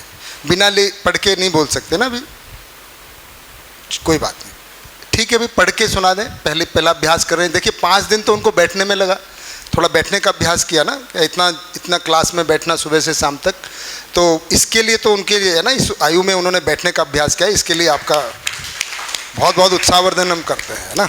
बहुत बढ़िया, आपने अच्छा सफल प्रयास किया। और अब पहले तो लिख के ही बोला जाता है, शंकर भैया भी लिख के बोलते हैं, गीतेश्वरी दीदी भी अभी, है ना। धीरे धीरे वो हमारे स्मरण में आएगा तो फिर हम बोल पाएंगे। तो ये पहला स्टेप है आगे का। तो बताइए बेटा, खूब बढ़िया, बोलिए। मुझे जो समझ में आया ये है कि समस्त प्रयास हमारा सुख के लिए है और अनुभव का अर्थ अस्तित्व जैसा है वैसा ही जानने मानने की पूर्णता है। बहुत बढ़िया। सहअस्तित्व व्यापक में संपृक्त प्रत्येक इकाई डूबी भीगी घेरी है। अस्तित्व सहअस्तित्व है। अस्तित्व ही नियम है। अस्तित्व में प्रत्येक इकाई स्वयं में व्यवस्था है और समग्र व्यवस्था में भागीदार है। जड़ को जड़ चाहिए, जैसे शरीर को भोजन चाहिए। चैतन्य को चैतन्य चाहिए, जैसे जीवन को प्रेम विश्वास सम्मान चाहिए। बहुत बढ़िया। और जो जिससे बना है उस वही उसकी आवश्यकता है। चैतन्य ज्ञान है और जड़ ऊर्जा है। जड़ में समझने की क्षमता नहीं है पर चैतन्य में है। जब तक मानव को ये नहीं पता चलता कि वो चैतन्य है तब तक जड़ से सुखी होने की कोशिश करता है, उसी में समाधान ढूंढने की कोशिश करता है। जब समझ में आ जाता है कि मैं चैतन्य हूँ तो फिर समझने की तरफ आगे बढ़ता है। अध्ययन की प्रक्रिया में पठन सबसे आवश्यक व पहली सीढ़ी है। चित्त में अनावश्यक भरा है और 3 अभ्यास हैं, व्यवहार अभ्यास, चिंतन अभ्यास एवं कर्माभ्यास। तो इसमें व्यवहार अभ्यास मेरे को लगता है कि इसमें मेरा अभ्यास चल रहा है। बहुत बढ़िया। जैसे मेरे को माइक पे या कहीं पे बोलने में बहुत दिक्कत होती है तो फिर, लेकिन आज बोल पा रहे हो आप बढ़िया से। हाँ, तो है ना, मैंने अच्छे बोल पा रहे हैं ना। क्या कहते हो सब लोग, ताली हो जाए मतलब अच्छे से। तो मैंने ये सोच के बोलना शुरू किया है कि मतलब जैसे आपने बहुत मेहनत की है पढ़ाने में, ताऊ जी ने, तो ये तो सही नहीं होगा कि मैं नहीं बोलूँगी, ये व्यवहार अभ्यास नहीं होगा। क्या बात है, बहुत बढ़िया। ये तो बात छू गई बेटा आपका। मतलब हमने मेहनत की इसलिए आपको भी भाव हुआ कि भी मैं कुछ बहुत बोल के बताऊँ। बहुत बढ़िया, व्यवहार अभ्यास। और आपने कई बातों को समझा है, अगर समझ के लिखा है तो बहुत बढ़िया है। और क्योंकि जो समझ में आया वही लिखा है, नहीं तो लिखने के लिए तो बहुत सारा हो सकता है। बढ़िया। और कुछ बोलना है? बढ़िया अभ्यास किया आपने एक बार फिर। और तो इस अभ्यास को बनाए रखें आप, तो 6 महीने रहेंगे। और आपके साथी हैं ये सब, है ना, सब सहयोगी कर रहे हैं। देखिए खुश हुए ना सब सुन के, आवाज़ कितनी बढ़िया है और बोलने का तरीका भी बहुत बढ़िया है ना। तो खूब बढ़िया बेटा, ठीक है, खुश। चलिए बढ़िया। हाँ जी, और कोई नहीं तो जो हितेश भाई ने प्रश्न किया है उसकी तरफ चलते हैं, है ना। ठीक है, तो हम 3 ऐषणाओं की जो बात कर रहे हैं, है ना, जो कह रहे हैं कि पुत्रेषणा, है ना, वित्तेषणा और लोकेषणा।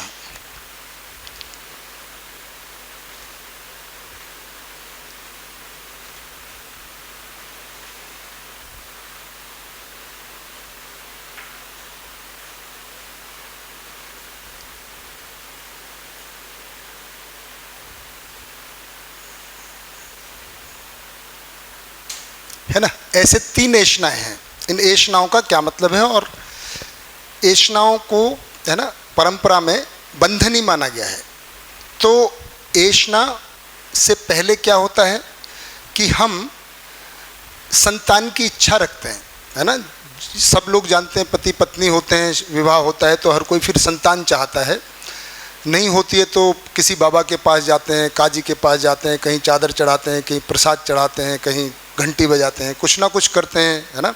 दवाई खाते हैं, आजकल डॉक्टर के पास जाते हैं। तो आज की साइंस ने बहुत सारी टेक्निक निकालनी है कि अगर कुछ प्रॉब्लम है शरीर में तो उसको ठीक कर सकते हैं। पहले ये नहीं थी, तो लोग आस्था विधि से, है ना, बाबाओं से, माताओं से या है ना देवी देवताओं से कामना करते थे कि हमको पुत्र या पुत्री, ज़्यादातर मानव जो समाज रहा है अभी तक, है ना, पुरुष प्रधान रहा है, तो पुत्र की अपेक्षा, अगर पुत्रियां हो गई हैं तो पुत्र की अपेक्षा ज़्यादा करते थे। अब ऐसा नहीं रहा है ना, अब ऐसा, अब सब समान है ना। बच्चा हो जाए, बच्ची हो जाए, बल्कि मैं बहुत सारे मेरे दोस्त हैं जो ज़्यादातर पुत्री चाहते हैं। इसका मतलब नहीं वो पुत्रों से डिस्क्रिमिनेट करते हैं, पर उनको लगता है कि क्योंकि इतना ज़्यादा, है ना, समाज में महिलाओं को छोड़ा देखा गया है, तो उसको संतुलित करने के अर्थ में हमारे कई साथियों ने केवल बेटियां ही की, है ना, ऐसा। तो किस लिए संतान चाहते हैं? जीव चेतना में अपना वंश आगे बढ़ाने के लिए। और जब वो नहीं बढ़ाएंगे तो धरती पे वंश खत्म हो जाएगा क्या? अपना वंश मतलब मेरा, भाई मानव का वंश तो खत्म नहीं हो जाएगा। अगर हमारा 1-2 बच्चे नहीं हुए तो उससे क्या धरती पे फर्क पड़ेगा? वैसे ही 850 करोड़ हैं, पर अपना चाहिए। क्यों चाहिए? अपना ही चाहिए, अपना खून। मोहिनी दीदी, अपना ही खून क्यों चाहिए? कुछ आइडिया? किसी को कोई आइडिया? राजा भैया क्यों चाहिए? माइक है वहां पर, देखिए, ये रहा माइक, पहुंचाइए। आप बताएंगे, मोहिनी दीदी बताएंगे पहले, ये माइक पे मोहिनी दीदी बताएं, फिर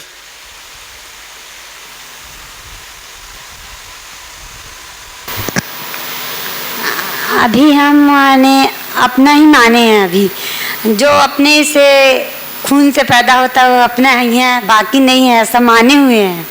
इसी कारण अपना समझ सकता है और दूसरा नहीं समझ सकता है, ऐसा भाव बना रहता है। इसी कारण अपने तक है। और जब भ्रमित अवस्था से समझ की अवस्था में जी जाएंगे तब वो नहीं होगा मेरे हिसाब से।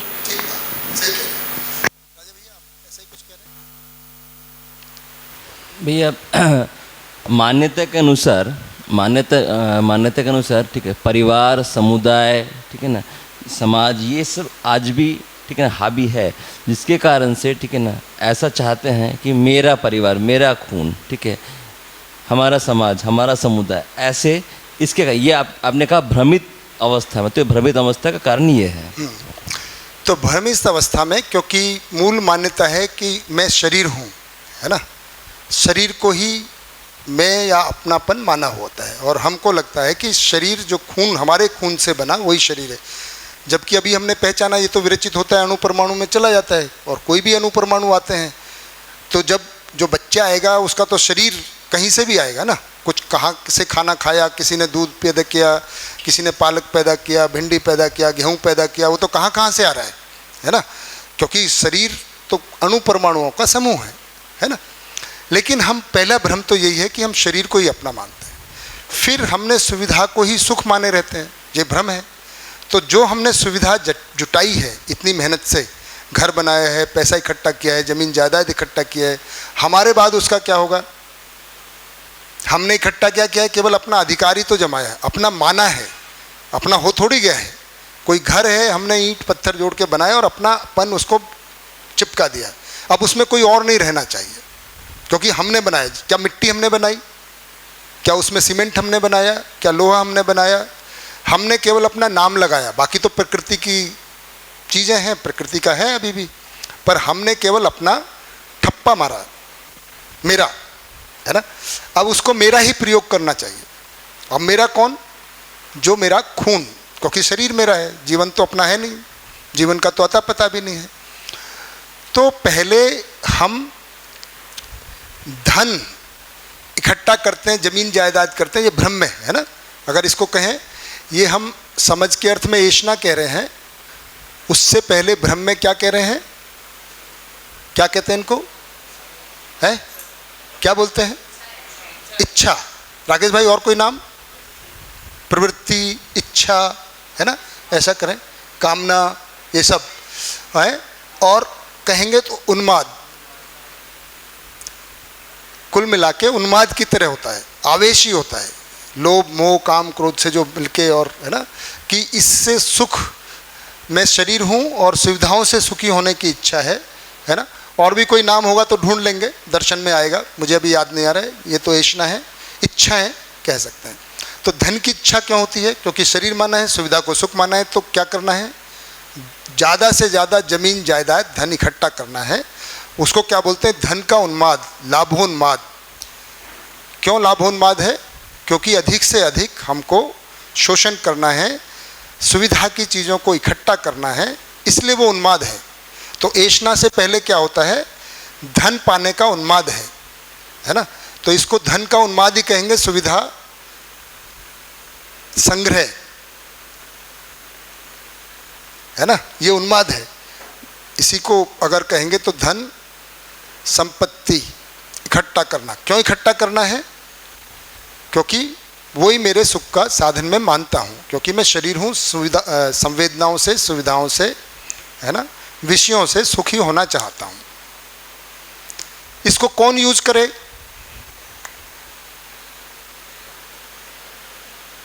मेरा, या तो मैं करूं या फिर जिसको मैं अपना मानता हूं। अपना किसको मानता हूं, मेरे खून, क्योंकि शरीर को मैं मानता हूं, तो मेरे शरीर से, पति पत्नी से जो आए वही मेरा है, बाकी सब पराए, जो मोहनी दीदी ने बताया, है ना। तो इसको क्या बोलेंगे फिर, संतान का क्या बोलेंगे, मोह, है ना। मोहवश हमको अपना खून चाहिए, अपनी संतान, है ना।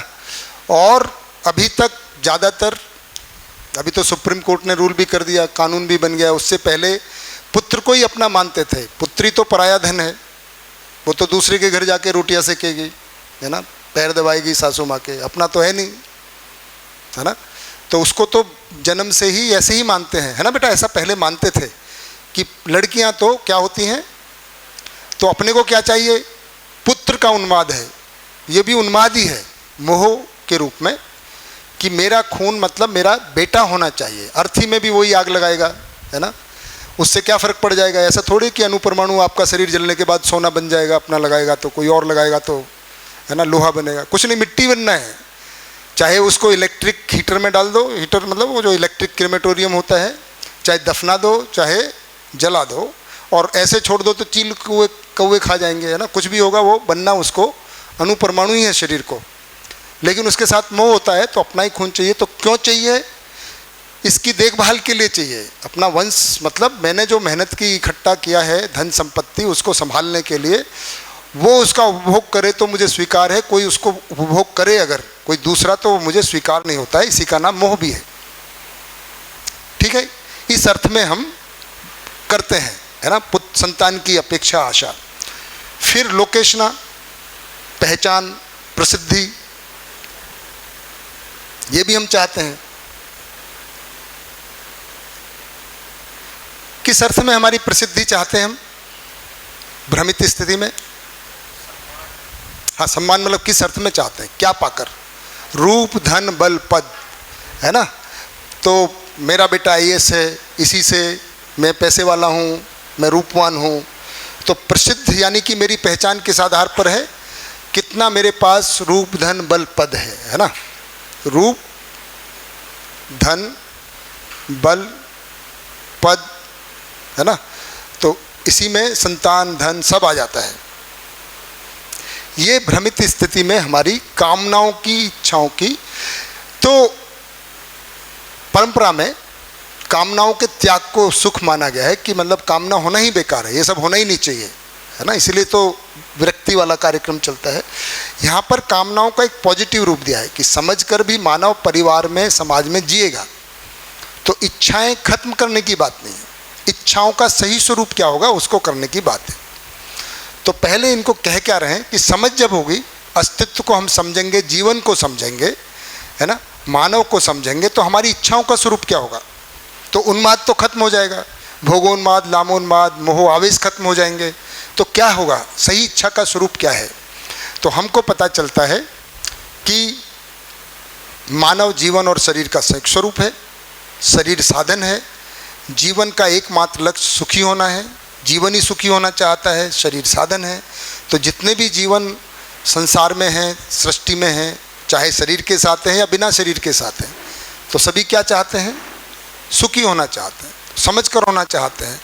तो यहाँ पर जो पति पत्नी हैं, फिर उनको लगता है कि हम समाधान समृद्धि पूर्वक जी पा रहे हैं, अब हमारे पास अवसर है कि हम कोई भी जीवन अगर हमारे पास आता है तो हम उसको समझा भी सकते हैं और समृद्धि पूर्वक जीना सिखा सकते हैं।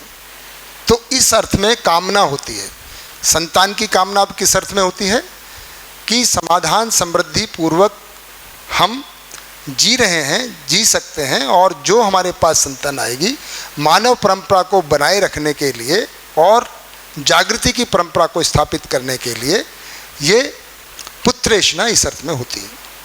ठीक है, तो संतान की प्राप्ति, फिर इसका फैलाव भी है कि मेरे ही पुत्र हों ऐसा जरूरी नहीं है कि भाई जो भी है ना संतान के अर्थ में उनको सभी को समझाया जा सकता है, सभी के साथ जितने के साथ निर्वाह हो सकता है, परिवार में, परिवार समूह में, समाज में, गांव में, है ना, उतने के अर्थ में ये ऐसा फैलती है। फिर तो ऐसा नहीं कि केवल मेरे ही 2 पुत्र हैं, मैं समझा तो समाधान समृद्धि पूर्वक कितनों को भी समझा सकता हूँ, उसमें क्या जाता है। खिलाना पिलाना पोषण की जिम्मेदारी एक निश्चित हो सकती है ना, मैं 10-5 को खिला सकता हूँ लेकिन पूरी दुनिया को तो नहीं खिला सकता हूँ, इसलिए ऐसा संतान के साथ जुड़ा हुआ है। अच्छा, सभी मान लीजिए समाधान समृद्धि पूर्वक के परंपरा में, तो दूसरे के बच्चों को पढ़ाने की जरूरत क्या है? पकड़ पकड़ के अपने को ही समझाओ, सभी अपने अपने समझाएंगे तभी तो प्रमाणित होंगे, है ना। ऐसा थोड़ी नहीं मैं थोड़ा प्रमाणित हो गया, अब आपके बच्चों को भी मैं ही समझाऊंगा, वो बोलेगा मैं क्या करूँगा फिर मुझे भी प्रमाणित होना है। तो समझदारी की परंपरा में कोई छीना झपटी नहीं है ना, कि नहीं मैं पूरी दुनिया को ही समझा के रहूँगा, ऐसा नहीं है।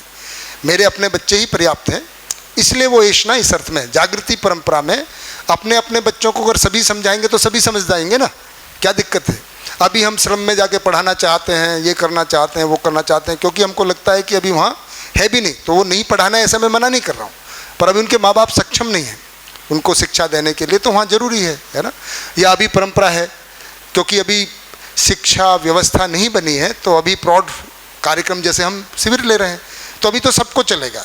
तो ये लेकिन ऐशना जो है समाधान समृद्धि जब परंपरा के अर्थ में ऐशना है, अभी भी किसी व्यक्ति में ऐशना हो सकती है।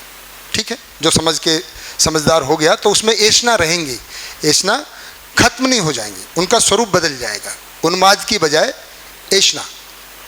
ठीक है, इच्छा, कामना, है ना। तो अब जीना है, समझाना है, समझना है, शरीर का उपयोग करना है, सदुपयोग करना है, समाज व्यवस्था में भागीदारी करना है, तो धन की तो आवश्यकता होगी, साधनों की। तो साधनों की जो इच्छा होती है समाधान समृद्धि पूर्वक जीने में, और दूसरों को अगर समाधान समृद्धि पूर्वक जीने में सहयोग किया जा सकता है, उस अर्थ में हमको साधन चाहिए। तो साधनों से नफरत नहीं है ना। किसी के पास ज़्यादा साधन है तो वो उपकार में लगाएगा, उपकार का मतलब दूसरों के समाधान समृद्धि पूर्वक जीने में सहयोग होने में। ठीक है, तो इसको वित्तेषणा कह रहे हैं। अब पहचान भी चाहिए, किस अर्थ में पहचान चाहिए? अब वो बुद्धि के अर्थ में ही होता है। यहाँ रूप धन बल पद था, तो यहाँ बुद्धि, यानी कि मैं समझदार व्यक्ति हूँ, प्रमाणित हूँ, समझ सकता हूँ, समझा सकता हूँ, अच्छा व्यक्ति हूँ। भाई अगर मुझे पहचाने तो किस अर्थ में पहचाने, है ना। मेरी दोस्तों में, मित्रों में, परिवार में, समाज में इस अर्थ में पहचान हो कि मैं समझ गया हूँ, समझा सकता हूँ, समझपूर्वक जी सकता हूँ, है ना। तो लोकेशना इस अर्थ में है कि मैं उपकार करता हूँ लोगों को, है ना। अभी के अर्थ में इस तरह से चलेगा। अब ये एक आयु तक ही होता है। अब आपकी आयु हो गई, या आपने ये काम करके देख लिया, ये भी कर लिया, अब इसको करने के लिए आपके संतान आ गए, आपने कर लिया, अब आप ये करके तृप्त भी हो गए, आचरण पूर्ण हो गया। ये आचरण पूर्णता की ओर अग्रसर है ना। तो क्रिया पूर्णता तो होगी समझते ही। अब समझकर आचरण पूर्णता का मतलब ही कि इनको प्रमाणित कर देना कि मैंने संतान या 2-4 आदमियों को समझा दिया, है ना, पूरा हो गया भाई। अपने बच्चों को भी समझा दिया, 2-4 पड़ोस के मिल गए उनको भी समझा दिया। अगर उनके माँ बाप सक्षम नहीं थे, अगर माँ बाप सक्षम थे तो जरूरत नहीं पड़ती, अभी परंपरा नहीं है। तो अब मेरी तृप्ति हो गई, तो ऐशना मुक्ति का मतलब तृप्ति है कि मेरी इच्छाएं अब तृप्त हो गई हैं, इसकी भी ज़रूरत नहीं है अब, क्योंकि मेरे बच्चे हो गए, अब वो कर रहे हैं, वो समाधान समृद्धि पूर्वक जी रहे हैं, या मैंने उतना कर भी लिया है। और जितना मुझे मेरे मित्र जितने भी बने है ना, अब जितना मुझे है ना जान पहचान, एक एक्नॉलेजमेंट जिसको कहते हैं, उसकी आवश्यकता थी, वो हो गया है। अब मुझे और नहीं चाहिए।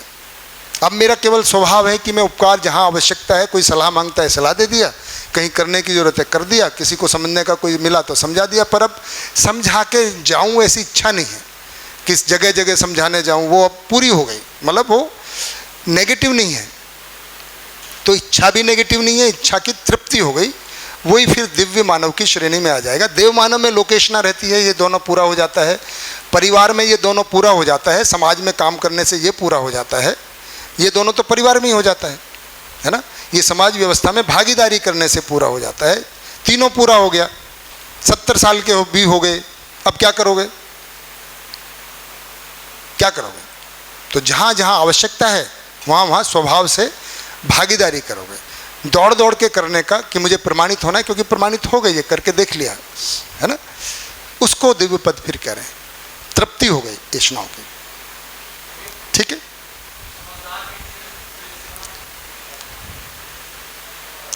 एक मिनट, जानकी दीदी कुछ कह रहे हैं? अच्छा हाँ भैया,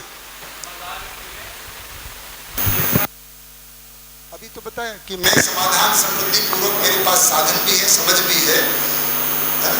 तो वे कह रहे हैं कि समझदार व्यक्ति में पुत्रेष्णा का क्या स्वरूप होगा, ऐसा पूछ रहे हैं, है ना, ये ना।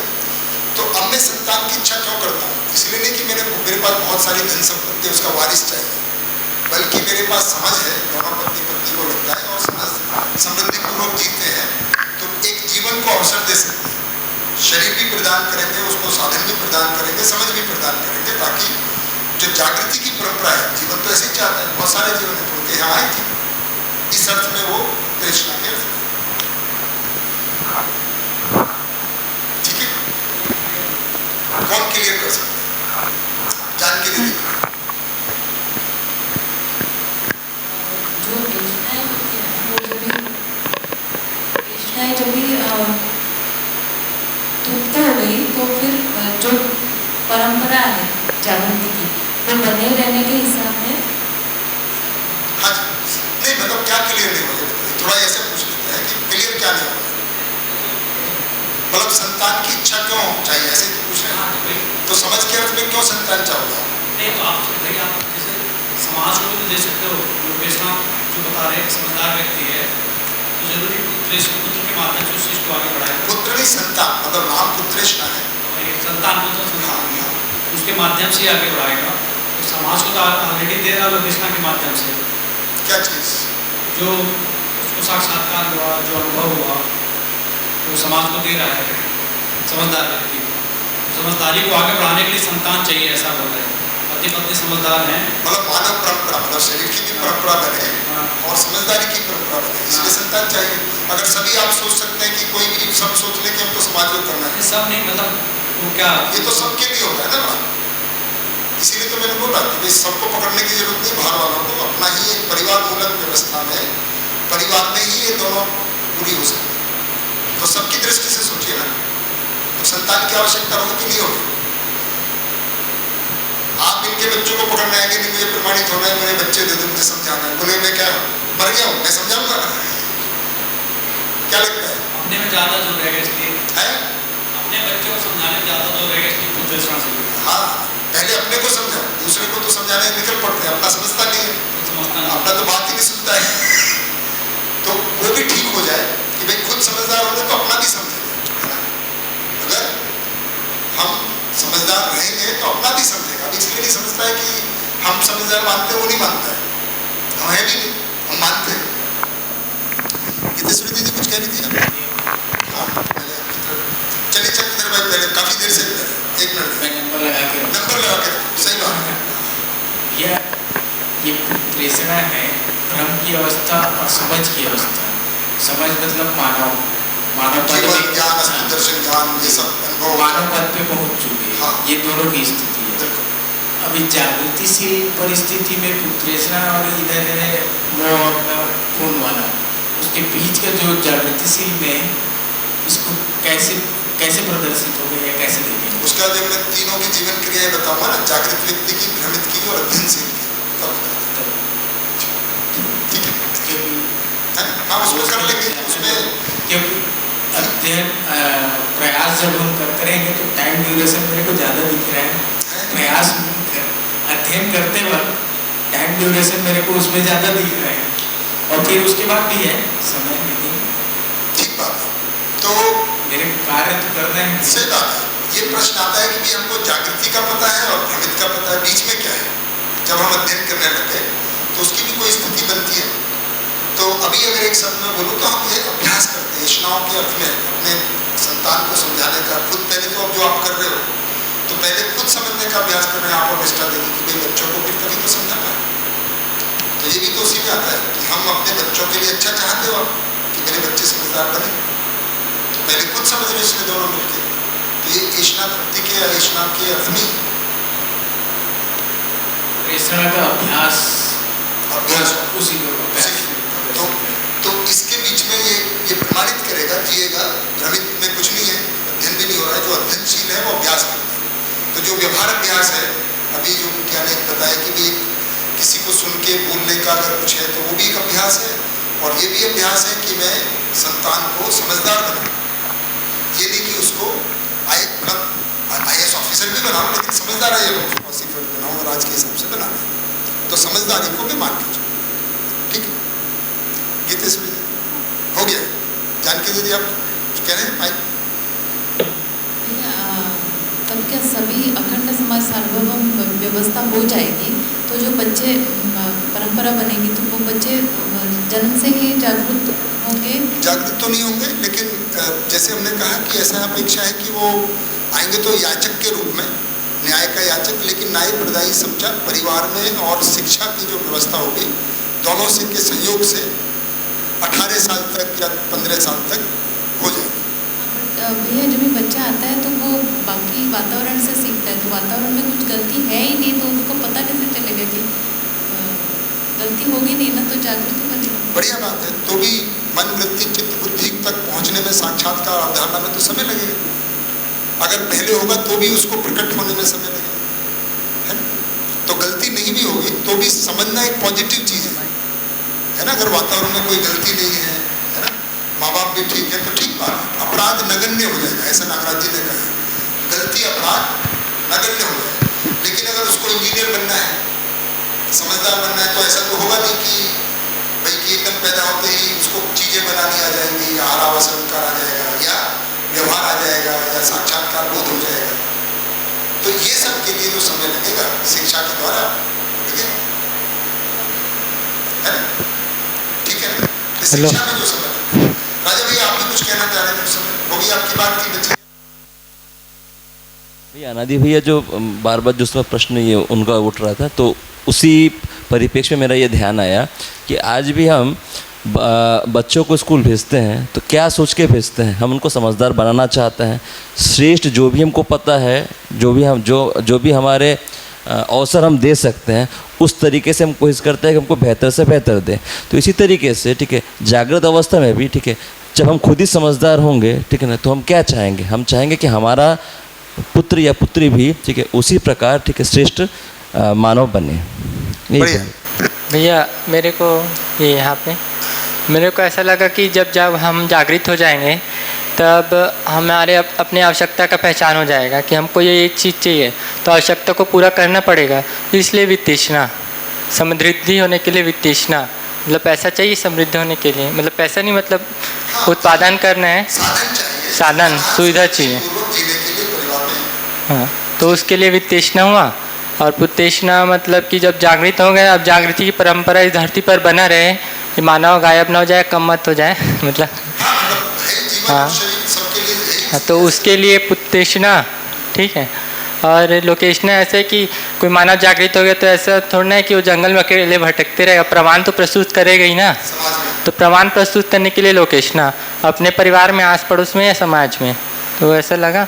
और जब ये पुत्तेष्णा भी हो गया, वित्तेष्णा, समाधान समृद्धि भी हो गया, प्रमाणित भी कर लिया, तो अब सत्य के लिए जिएंगे, वो दिव्य मानव अस्तित्व। तो अस्तित्व सस्तित्व है बस, बाकी इतना कंप्लीट हो गया है। पर फिर भी वो अकर्मण्य नहीं हो जाए, हाँ। करेगा ऐसा नहीं है, अंदर में उसकी तृप्ति होगी, तृप्ति पूर्वक। अब अस्तित्व सस्तित्व के लिए जिएगा वो। ऐसा कैसे, पर अस्तित्व से अस्तित्व भी होगा, परिवार समाज, मतलब भाषा में नहीं, ये सब पूरा हो चुका है ना, अब कंप्लीट हो गए हैं। हाँ। दिव्य मानव होने से पहले नहीं, अस्तित्व से अस्तित्व में क्या करेगा, उसका कार्य सत्य के लिए मतलब ये सब पूरा हो गया। वैसे मतलब थोड़ा शरीर छोड़ के चले जाए, आप शरीर में तो रहेगा ना जब तक है तब तक। परंपरा बनाने के अग्रसर रहेगा। इसका मतलब कामना कंप्लीट। समाधान समृद्धि वाला ही होगा। आगे आप अभ्यास दर्शन पढ़ेंगे तो भाई वो दिव्य मानव कैसे हो जाए। सर इसमें ऐसा लग रहा है कि जैसे जागृत हो गया तब उसको प्रमाण की कामना है, प्रमाण प्रस्तुत करने की। तो लोकेशना अब उसको समृद्ध होने की कामना है, तो वित्तेषणा अब वो वंश परंपरा बना रहे वो कामना है, तो वो पुत्तेषणा। अभी तीनों तो कर लिया, जो देव मानव मतलब जो देव मानव और मानव के बीच आते हैं वो पुत्तेषणा भी हो गया कंप्लीट, उसका वित्तेषणा भी हो गया, समाधान समृद्धि और प्रमाण भी प्रस्तुत कर लिया। अभी तीनों हो गया तो वो अब शरीर में अगर जब तक है तब तक वो सत्य के लिए जिएगा। अब ये तीनों कंप्लीट होने के बाद पर सत्य के लिए जीने में उसका कार्यक्रम क्या होगा, क्या करेगा?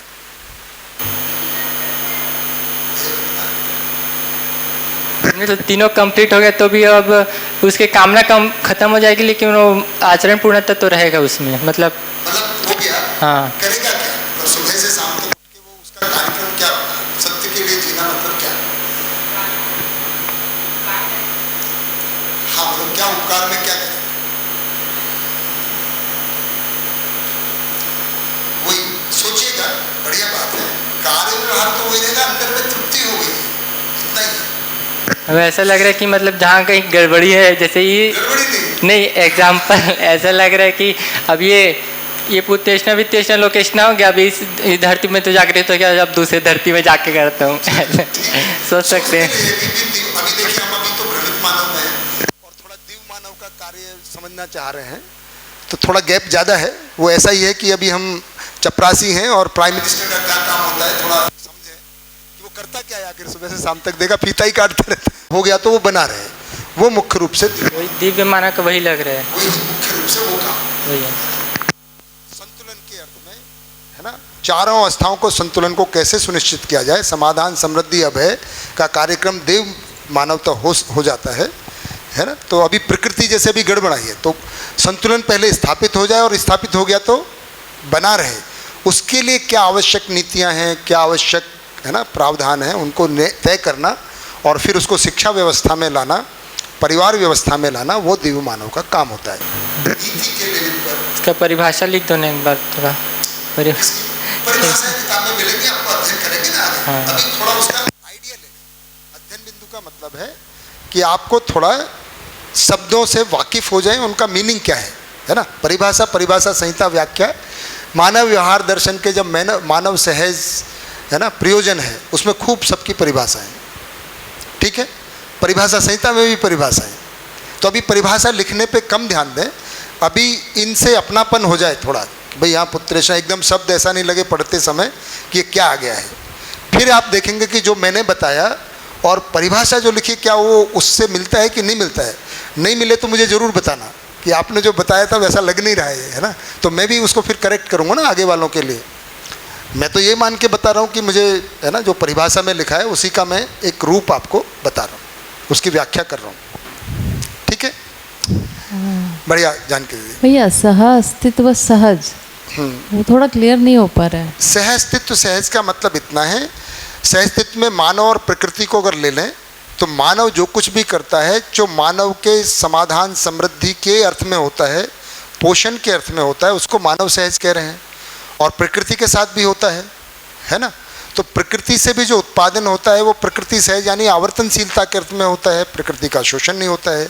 जब ये दोनों कार्य होते हैं तब उसको सहअस्तित्व सहज कहते हैं, है ना। अच्छा, व्यापक का तो हम कुछ कर नहीं सकते, उसका बिगाड़ सकते हैं कुछ। एक आ रहा था दिव्य मानव का वाला डायलॉग बोल सकते दिव्य मानव के लिए, जब जब धर्म की हानि होगी, अधर्म का व्युत्थान होगा तब तक नहीं, मतलब एग्जाम्पल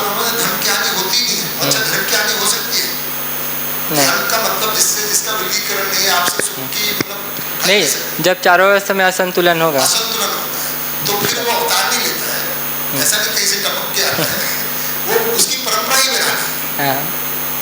ठीक। और धर्म की हानि का वो इंतजार नहीं करता है कि नहीं पहले हानि होने दो, पहले सबको लड़ने मरने दो, फिर मैं बताने जाऊंगा। बन गया तो बनाए रखेगा। और एक नहीं होगा देव मानव। देव मानव भी अगर 1000 करोड़ है तो 10 करोड़ तो रहेंगे ना कम से कम। तो एक नहीं होगा, एक अवतार है बस वही पूरी दुनिया को बचाएगा। ऐसा कोई विशेष हीरोपंथी नहीं है इसमें। क्या नहीं है? अस्तित्व में कोई हीरोपंथी नहीं है कि एक है कोई, है ना, वही अकेला हीरो जो है सब विलेन को पीटता है, ऐसा कुछ नहीं है ना। सब सब सब समझदार हैं, सब अपने में स्वतंत्र हैं। वो शासक भी नहीं होता है कि सबको चलाऊंगा, ऐसा नहीं होता है ना। जीव मानव सबको जीने देता है, तभी जियो और जीने दो और जियो, सबको जीने देता है। जहाँ जहाँ उसकी आवश्यकता होती है उस हिसाब से, जहाँ आवश्यकता होती है वहाँ पे वो कार्य करता है। संतुलन की आवश्यकता है, संतुलन कर देता है। कहीं न्याय की आवश्यकता है, न्याय कर देता है। बाकी वो अपने में तृप्त है ही, तो वो ब्रह्मानुभूति के साथ में रहता है। उसका आनंद किस में है? अब केवल ऐशनाएं तो तृप्त हो गई, अभी इसमें सुख था, है ना। अब वो केवल ब्रह्मानुभूति, तो सत्य अगर आपको, क्योंकि वो बात होनी भी है, तो उसका जो आनंद का स्रोत रहता है, ये जो व्यापक है, इसकी अनुभूति या सहस्तित्व में अनुभूति ही वो परमानंद के साथ में बनी रहती है। तो सुखी होने के लिए अब उसको कुछ करना नहीं पड़ता है। ये भी प्रमाणित होने के लिए कर रहा है मानव और देव मानव। भ्रमित मानव सुखी होने के लिए कर रहा है, कर करके सुखी होना चाहता है। सुखी होने जो भी कर रहा है किसके लिए कर रहा है? सुखी होने के लिए। ये सुखी हो गया है, ये प्रमाणित करने के लिए कर रहा है ना भाई। प्रमाणित करना है समाधान समृद्धि को, आचरण पूर्णता के लिए कर रहा है। दिव्य मानव वो भी कर चुका, अब क्या है? अब वो केवल व्यापक या सहस्तित्व में अनुभूति से ही सुखी है कि उतना ही पर्याप्त है उसके लिए। बाकी करने वाले बहुत हैं। अब वो करेगा तो बाकी क्या करेंगे? सुखी होके बस बने रहना है, सुखी होके होना है ना। ठीक है, सुखी हो गया है, उसको बते भाई, आनंद की अनुभूति है, उसकी निरंतरता है। अनादि भाई आप कुछ कह रहे थे बीच में, किस में? अच्छा, जो अवतार वाला है, हाँ, ये तो ये सबका कार्यक्रम है, इसमें कोई हीरोपंथी नहीं है। ये सबके लिए सामान्य, सब शिक्षा व्यवस्था सबके लिए समान रूप से उपलब्ध है और हर कोई सुखी हो सकता है, हर कोई अनुभव को पा सकता है। सार्वभौम व्यवस्था, बिल्कुल ठीक है।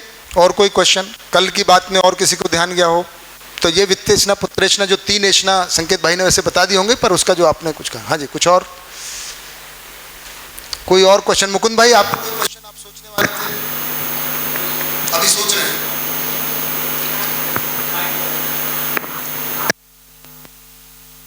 अच्छा, पहले हितेश भाई के पूरे नहीं हुए, लेकिन मुझे लगा हो गए हैं। कोई है? बचा है? अभी बचा है तो पहले बड़े भाई के हो जाए।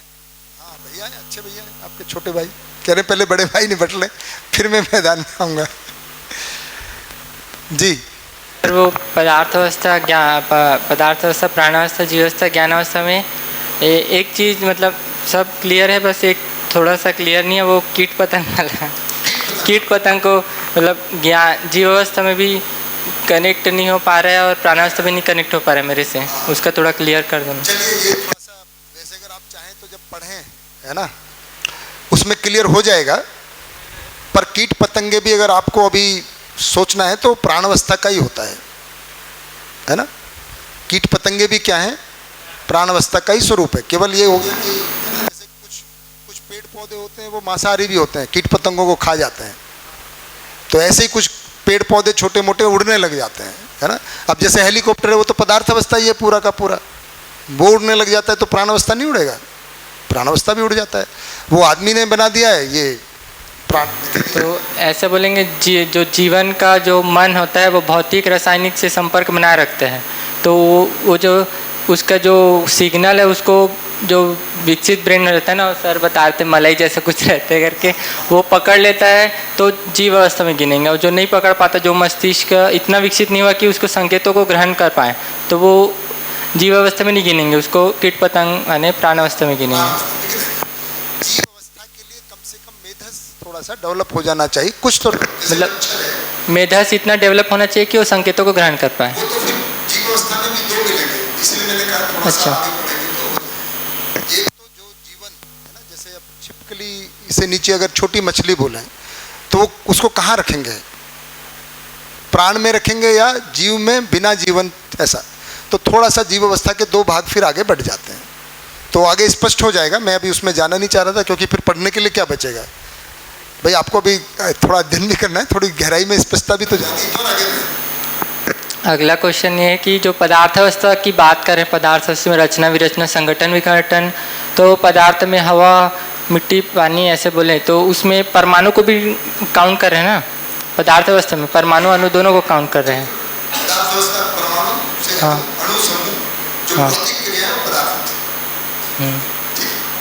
और ये जो ज्ञानावस्था में जो जीवन है उसका, ज्ञानावस्था में तो मानव जीवन का संपृक्त, मतलब मानव जीवन का जो सम्मिलित रूप में उसको, हाँ, वो मानव का रूप गुण स्वभाव धर्म, मतलब रूप उसका मानव जैसे होता है, गुण जो होता है वो, तो जीवन के बारे में क्लियर नहीं हो कि जीवन का रूप गुण स्वभाव धर्म वो कैसे हो टाइप का होगा। एक्चुअल में अगर आप देखेंगे तो जो पशु मानव राक्षस मानव जीवन का ही रूप गुण स्वभाव है, रूप केवल मानव के रूप में, पर गुण स्वभाव धर्म तो जीवन का ही है ना। गुण स्वभाव धर्म जीवन में और रूप मानव, रूप मानव मिलके, हाँ, मतलब दोनों मिलके रूप है। दोनों मिलके रूप। और जब गुण स्वभाव धर्म की बात कर रहे हैं, हाँ, तो वो तो जीवन का ही कैरेक्टरिस्टिक। तो आपने बोला जीवन भी तो रूपात्मक है। हाँ, तो उसका रूप है, तो वो पुंजाकार में जो आपके शरीर में रहता है, हाँ, उसका भी रूप होता है, पर वो हमको आँख से नहीं दिखता है, जैसे बिजली आँख से नहीं दिखती है, पर वो है तो अंशों का या परमाणु में ही हलचल।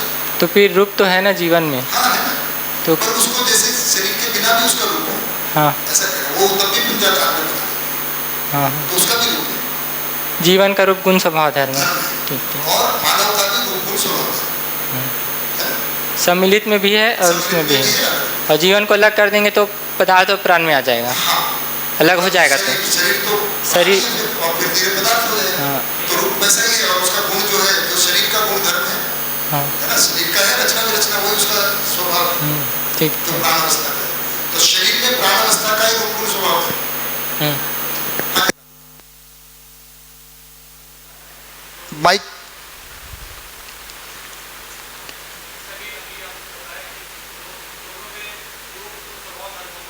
जीवन में शरीर में, हाँ, है ना, जीवन का रूप गुण स्वभाव धर्म है, मानव का रूप गुण स्वभाव धर्म है, तब भी होता है, साथ में तब भी होता है, तब भी उनका, ऐसा ना। हाँ, तो दोनों जब साथ में, तो दोनों का रूप गुण स्वभाव धर्म अलग अलग होगा क्या, कि जीवन का अलग होगा, शरीर का अलग होगा, कि कंबाइंड होगा? नहीं, जब दोनों के साथ साथ में है तो जीवन का जो रूप है वो शरीर के रूप में ही हो जाता है। तो दोनों का रूप एक होगा, गुण एक होगा, धर्म स्वभाव एक होगा। बिल्कुल। पर अगर आप शरीर का जब अलग से गुण वो अलग रहे, वो तो प्राणावस्था की तरह रहेगा ना। समझ गया मैं। तो जब मानव में देखते हैं तो जीवन प्रधान ही देखते हैं, तो जीवन का ही रहता है, हाँ, है ना, बिल्कुल। रूप मतलब दृष्टिगोचर को बोल रहे हैं, और जीवन में वो आकार आयतन घन, रूप मतलब आकार आयतन, जो आकार आकृति बन रही है, कितना स्पेस ले रहा है, तो कुछ मतलब नहीं होता दृष्टिगोचर हो या ना हो, जो आकार आयतन घन तो उसमें भी होता है। हाँ, तो लेकिन गुण स्वभाव धर्म तो मानव का रूप आँख से दिखता है, गुण स्वभाव धर्म ज्ञान गोचर विधि से ही दिखता है, जीवन का रूप भी ज्ञान गोचर विधि से ही दिखता है, वो जीवन का रूप आंखों से नहीं दिखता है। ठीक है दया बहन जी। हाँ जी, और कोई? अभी तक के जितनी भी चर्चा हुई है, क्योंकि आज हम उसका एक और, हाँ, फिर से बताओ रूप गुण स्वभाव धर्म का एक बार संक्षिप्त। वो तो भैया ने चारों अवस्थाओं का क्लियर कर दिया ना, संकेत भाई ने, रूप गुण स्वभाव धर्म, वो तो डिटेल में किया होगा, वो तो बहुत लंबा। अच्छा, वो जो मैं बता रहा हूँ, तो मैं ये बता रहा हूँ दीदी कि हर इकाई का रूप गुण स्वभाव धर्म होता है, ठीक है। तो जीवन का भी रूप गुण स्वभाव धर्म है। तो रूप पुंजाकार होता है, तो ये जो परमाणु है, ये जब मैं घूम रहा हूँ, मतलब मैं ही परमाणु हूँ, तो मैं कैसे घूम रहा हूँ, इसी आकार में घूम रहा हूँ। तो अभी जब आप मुझे देख रहे हैं तो मैं जीवन हूँ, मेरा रूप और मेरे शरीर का रूप एक जैसा है। तो जब आप देख रहे हैं तो मैं भी जो दिखूंगा ज्ञान गोचर विधि से इसी आकृति में दिखूंगा, रूप एक हो गया। अब गुण किसका कह रहे हैं, तो शरीर का गुण तो अलग है, जब मानव का गुण कह रहे हैं तो वो जीवन के ही गुण की बात कर रहे हैं। जब मानव का धर्म कह रहे हैं तो वो जीवन का ही धर्म कह रहे हैं, सुख से जीना। स्वभाव, दीनता, हीनता या धीरता वीरता किसका? शरीर का नहीं, जीवन का ऐसे। लेकिन जब शरीर का देखेंगे तो ये प्राण अवस्था का, तो इसका गुण स्वभाव धर्म है ना, तो वो सब प्राण अवस्था का चले। सर तो जो इसमें पुष्टि होती है ना? इसका धर्म है पुष्टि प्राण अवस्था का, रचना विरचना स्वभाव है, होता रहता है। इसका जो भी संबंध है, जो भी गुण होते हैं प्राण अवस्था के होते हैं। ये रूप गुण स्वभाव धर्म, जीवन का भी शरीर का भी और मानव का जब देख रहे हैं तो जब डॉक्टर के पास जाते हैं तो डॉक्टर जीवन नहीं देखता है, हम शरीर की बीमारी के साथ जाते हैं। तो वो शरीर को प्राण अवस्था का इलाज करता है कि भाई कहाँ पे गड़बड़ है, लीवर में गड़बड़ है, कहाँ से द्रव्य स्राव होना चाहिए, तब स्टमक ठीक से काम कर रहा है नहीं कर रहा है, लीवर या हार्ट। वो कोई जीवन को थोड़ी कुछ करता है। यहाँ पे जब आप कक्षा में आ रहे हैं हमको पता ही नहीं है आपके लीवर में, हमको आता भी नहीं है, हम किसकी बात कर रहे हैं? केवल जीवन की बात कर रहे हैं, है ना। मानव है, दोनों का संयुक्त स्वरूप है। शरीर का गुण धर्म अलग है, जीवन का अलग है, लेकिन जब मानव के रूप में देख रहे हैं तो जीवन प्रधान विधि से ही देखते हैं। और जो प्राण अवस्था में उसमें बोले धर्म उसका पुष्टि है, तो मेरा क्वेश्चन ये था कि पदार्थ अवस्था में खुद को पुष्ट करता है, ठीक है? नहीं, प्राण अवस्था खुद को पुष्ट कर रहा है, जैसे बीज है तो वो पेड़ बन जाता है, तो वो खुद के लिए है कि दूसरों के लिए भी है? जैसे मिट्टी को और उपजाऊ बना देते हैं, तो मिट्टी के लिए भी पुष्ट करना होगा कि केवल स्वयं के लिए ही पुष्ट करना होगा?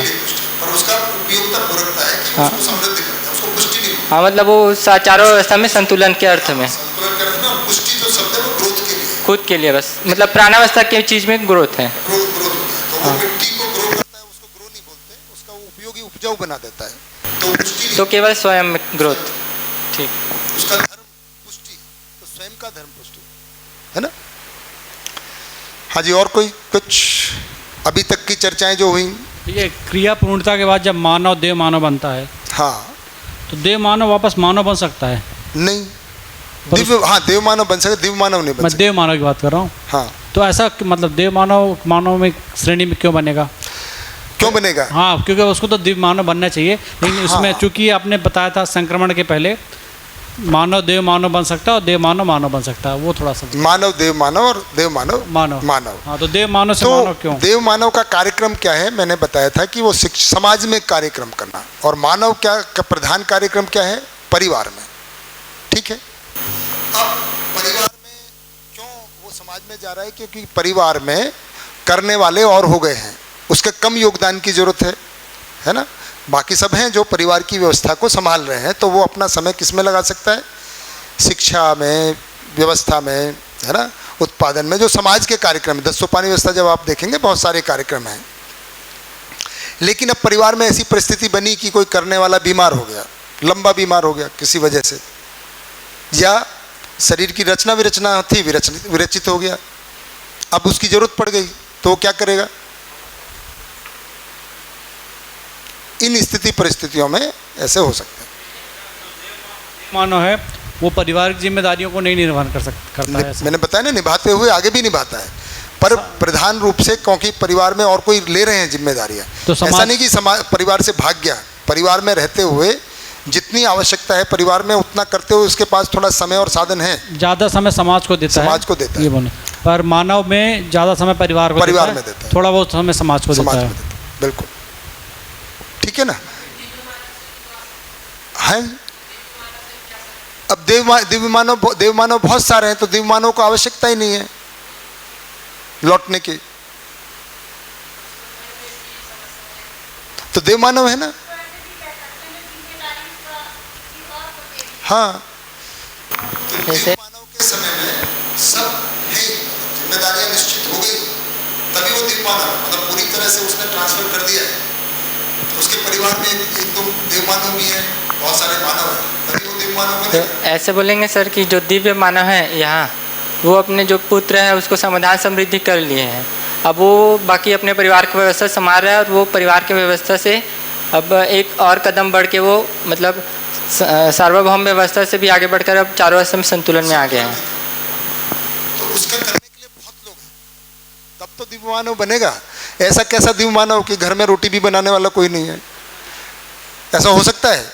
भाई द्विव मानव है लेकिन घर में कोई आवश्यकता हुई और घर में भी कोई नहीं और पड़ोस में भी कोई नहीं है, ऐसा हो सकता है कोई द्विव मानव? क्या लगता है आपको? नहीं होगा। सोच के देखिए, उसके साथ करने वाले मतलब जिम्मेदारी के लिए बहुत सारे लोग हो जाएंगे। भैया अभी तक दिव्य मानव जैसे गौतम बुद्ध हो गए, रामकृष्ण, इनको मान सकते हैं दिव्य मानव? भैया मेरे पास सर्टिफिकेशन नहीं मान सकते हैं, ये पूछा मैम। ये तो आप ही जांचे, मैं कैसे कह सकता हूँ? नहीं तो आप नहीं मेरे पास सर्टिफाई नहीं माने, लेकिन दिव्य मानव के जो कैरेक्टरिस्टिक समझ में आ रहे हैं अभी तक। अब देखिए यहाँ पे नहीं यहाँ पे क्या कर रहे हैं हम लोग, अध्ययन कर रहे हैं। पशु मानव किसको कह रहे हैं, राक्षस मानव किसको कह रहे हैं, मानव किसको कहते हैं, देव मानव किसको कहते हैं, दिव्य मानव किसको कहते हैं। ठीक बात है। हम तो एक एक इकाई पदार्थ अवस्था किसको कहते हैं, प्राण अवस्था किसको कहते हैं। अब ये स्वयं को जांचना और किसी और को जांचना ये स्वयं का ही अधिकार है, पर वो काम हम करते नहीं हैं, मतलब करते नहीं, उसकी आवश्यकता नहीं है कि भाई हम पकड़ के लाएं कि भाई अच्छा अब राम को कहाँ रखें, है ना, फिर गौतम बुद्ध को कहाँ रखें, मोहम्मद को कहाँ रखें, फिर ये भी लोग पूछेंगे, है ना, गुरु नानक को कहाँ रखें, गुरु अर्जन देव को कहाँ रखें, फिर यही काम में लग जाएंगे, फिर झगड़ा हो जाएगा। झगड़ा होगा कि नहीं होगा? बोले आपने पैगंबर का तो यहाँ रख दिया, मोहम्मद को, बुद्ध को वहाँ रख दिया, ऐसा कैसे? ये करने लायक काम है? बताइए आप। एक को पूछेंगे तो बाकियों को भी लोग कहेंगे ना, भाई शिविर में हर तरह का लोग आते हैं, तो ये इसलिए आवश्यक नहीं है। भैया हो गया आपका? मेरा एक क्वेश्चन था कि रचना और संग्रह सभा को कोई दिक्कत नहीं है, अगर हितेश भाई अपने सारे सवाल कर ले तो आज ही, क्या पता आज ही को ज्ञान हो जाए। किसी को कोई आपत्ति? राजेश भाई सवाल ठीक कर रहे हैं। राजेश भैया, राजेश भैया, हाँ आपका नाम राजेश ही है? नहीं मैं राजेश जी बोला था। तो ये सवाल पूछने कोई दिक्कत नहीं है ना किसी को? क्या हो जाना चाहिए? एक मिनट भैया, थोड़ा माइक दो उनको भैया। ऐसा करिए, आप अपने सवाल लिख लीजिए भैया का एक, हाँ आप बोल दीजिए। हम लोग अध्ययन बिंदु के लिए ही आए हैं, तो अगर ये सब सवाल जवाब चलता रहा और कुछ पॉइंट रह जाएंगे तो हम लोग का अधूरा रह जाएगा। इनका पूरा करना, मानवतापूर्ण आचरण पाठ पूरा। ठीक है ये बात? तो अभी जिन जिन के प्रश्न हैं उनको संभाल के रखें, कल के लिए मैं कल भी रहूँगा यहाँ पे, क्योंकि है ना 2-3 दिन में आपके बीच से नहीं बीता। संकेत भैया ने काफ़ी कुछ कवर कर दिया, लेकिन अगर कुछ भी जो प्रश्न हैं और जो ऐसे टॉपिक हैं जिन पे और क्लैरिफिकेशन की आवश्यकता है, मैं कल रहूँगा, दोपहर तक हम चलाएंगे। पर जिनको आज जाना है उनके लिए मानवतापूर्ण आचरण को भी पूरा करना है। तो जिन जिन के अब प्रश्न हैं वो अब अपने को रखें, कल कर लेंगे, है ना, रिवीजन या कुछ भी अगर ऐसा है, कोई स्पष्टता नहीं है तो कल कर लेंगे। ठीक है हितेश भाई, स्वीकार है बात? बढ़िया। राजेश भाई आपका कोई प्रश्न है तो बताइए। नहीं चलिए, तो मैं आगे बढ़ूँ। उनकी बात इन्होंने सही, धन्यवाद, सही टाइम पे याद दिला दिया कि ये तो जाने वाले हैं, आज कल सुबह नहीं रहेंगे हमारे बीच में, है ना, जो कल सुबह जाएंगे, लेकिन आज शाम 6 बजे तक इसको करेंगे, है ना। कुछ जो बचेगा एक्स्ट्रा वाला उसको कल करेंगे, जो एक्स्ट्रा क्वेश्चन है या जो अभी तक की बात में कुछ रिवीजन किया। ठीक है? यार बेटा मूल्यांकन तो हम साथ साथ ही कराते हैं। मूल्यांकन तो रोज ही क्यों रखेंगे? ये मूल्यांकन चल ही रहे हैं, रोज 1 घंटा लगाते हैं, फिर अलग से क्या? रोज 1 घंटा क्या समझ में आया, क्या बात आई, है ना। ठीक है ना नारायण भैया? और अलग से क्या करेंगे? ठीक है, कोई एक आध मिल के कर देगा, है ना। चलिए, तो अब हम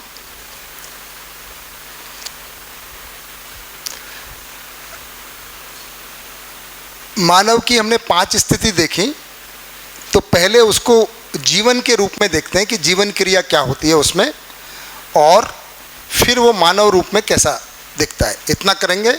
उसके साथ अस्तित्व दर्शन ज्ञान, जीवन ज्ञान को पूरा करेंगे, है ना, और फिर मानवतापूर्ण आचरण को हो सकता है। ये घड़ी ठीक चल रही है?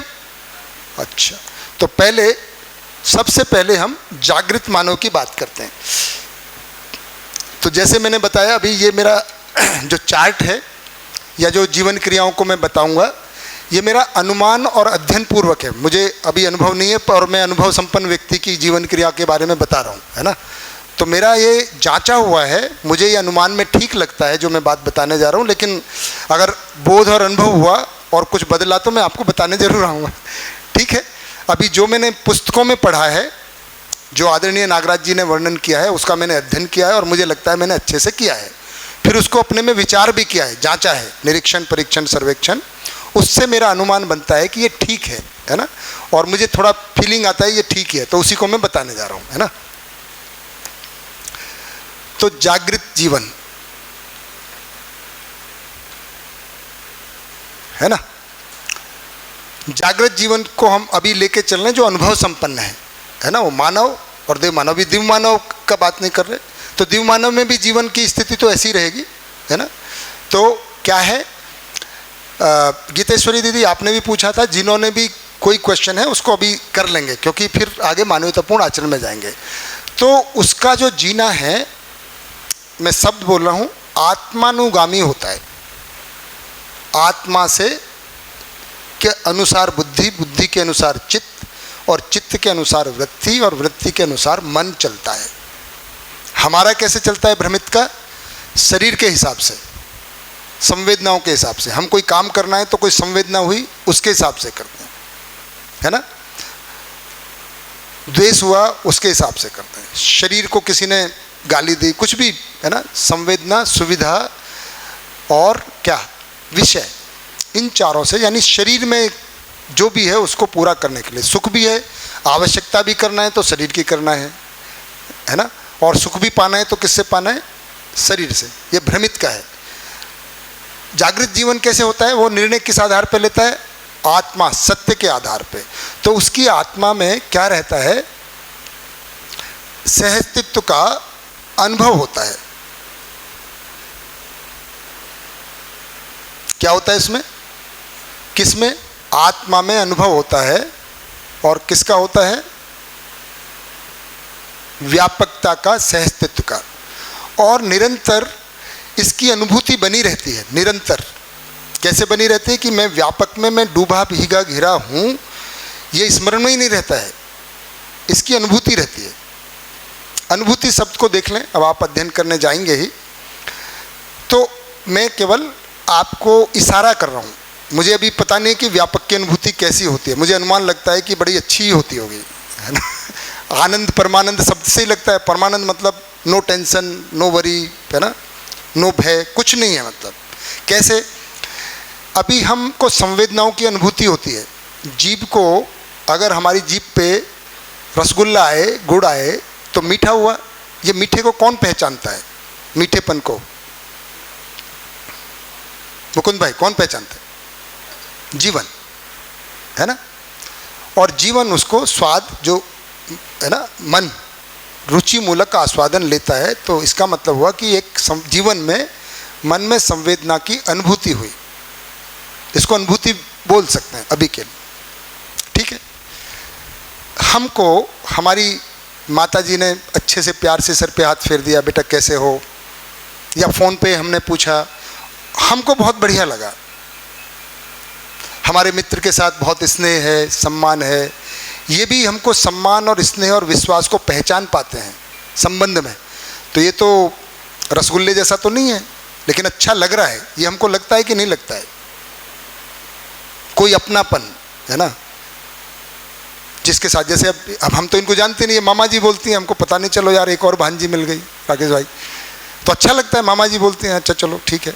तो ये संबोधन से कुछ भाव भेजना चाह रही है ना, कि हाँ भाई ये अच्छे से बात करते हैं, या भैया बोलते हैं आप जैसे, है ना। तो विश्वास, सम्मान, स्नेह की भी अनुभूति होती है। वो संबंधों में होती है, वो रसगुल्ले से नहीं होती। रसगुल्ला सम्मान थोड़ी करता है, खा लो खत्म हो गया, उतना ही रहेगा जितनी देर जिम में है। उसके बाद आपने चाय पी, कड़वा खा लो तो कड़वे का आ जाएगा, रसगुल्ले का खत। तो ये अनुभूति का एक उदाहरण है ना, उसके आसपास की बात करूँ, ठीक हो गया।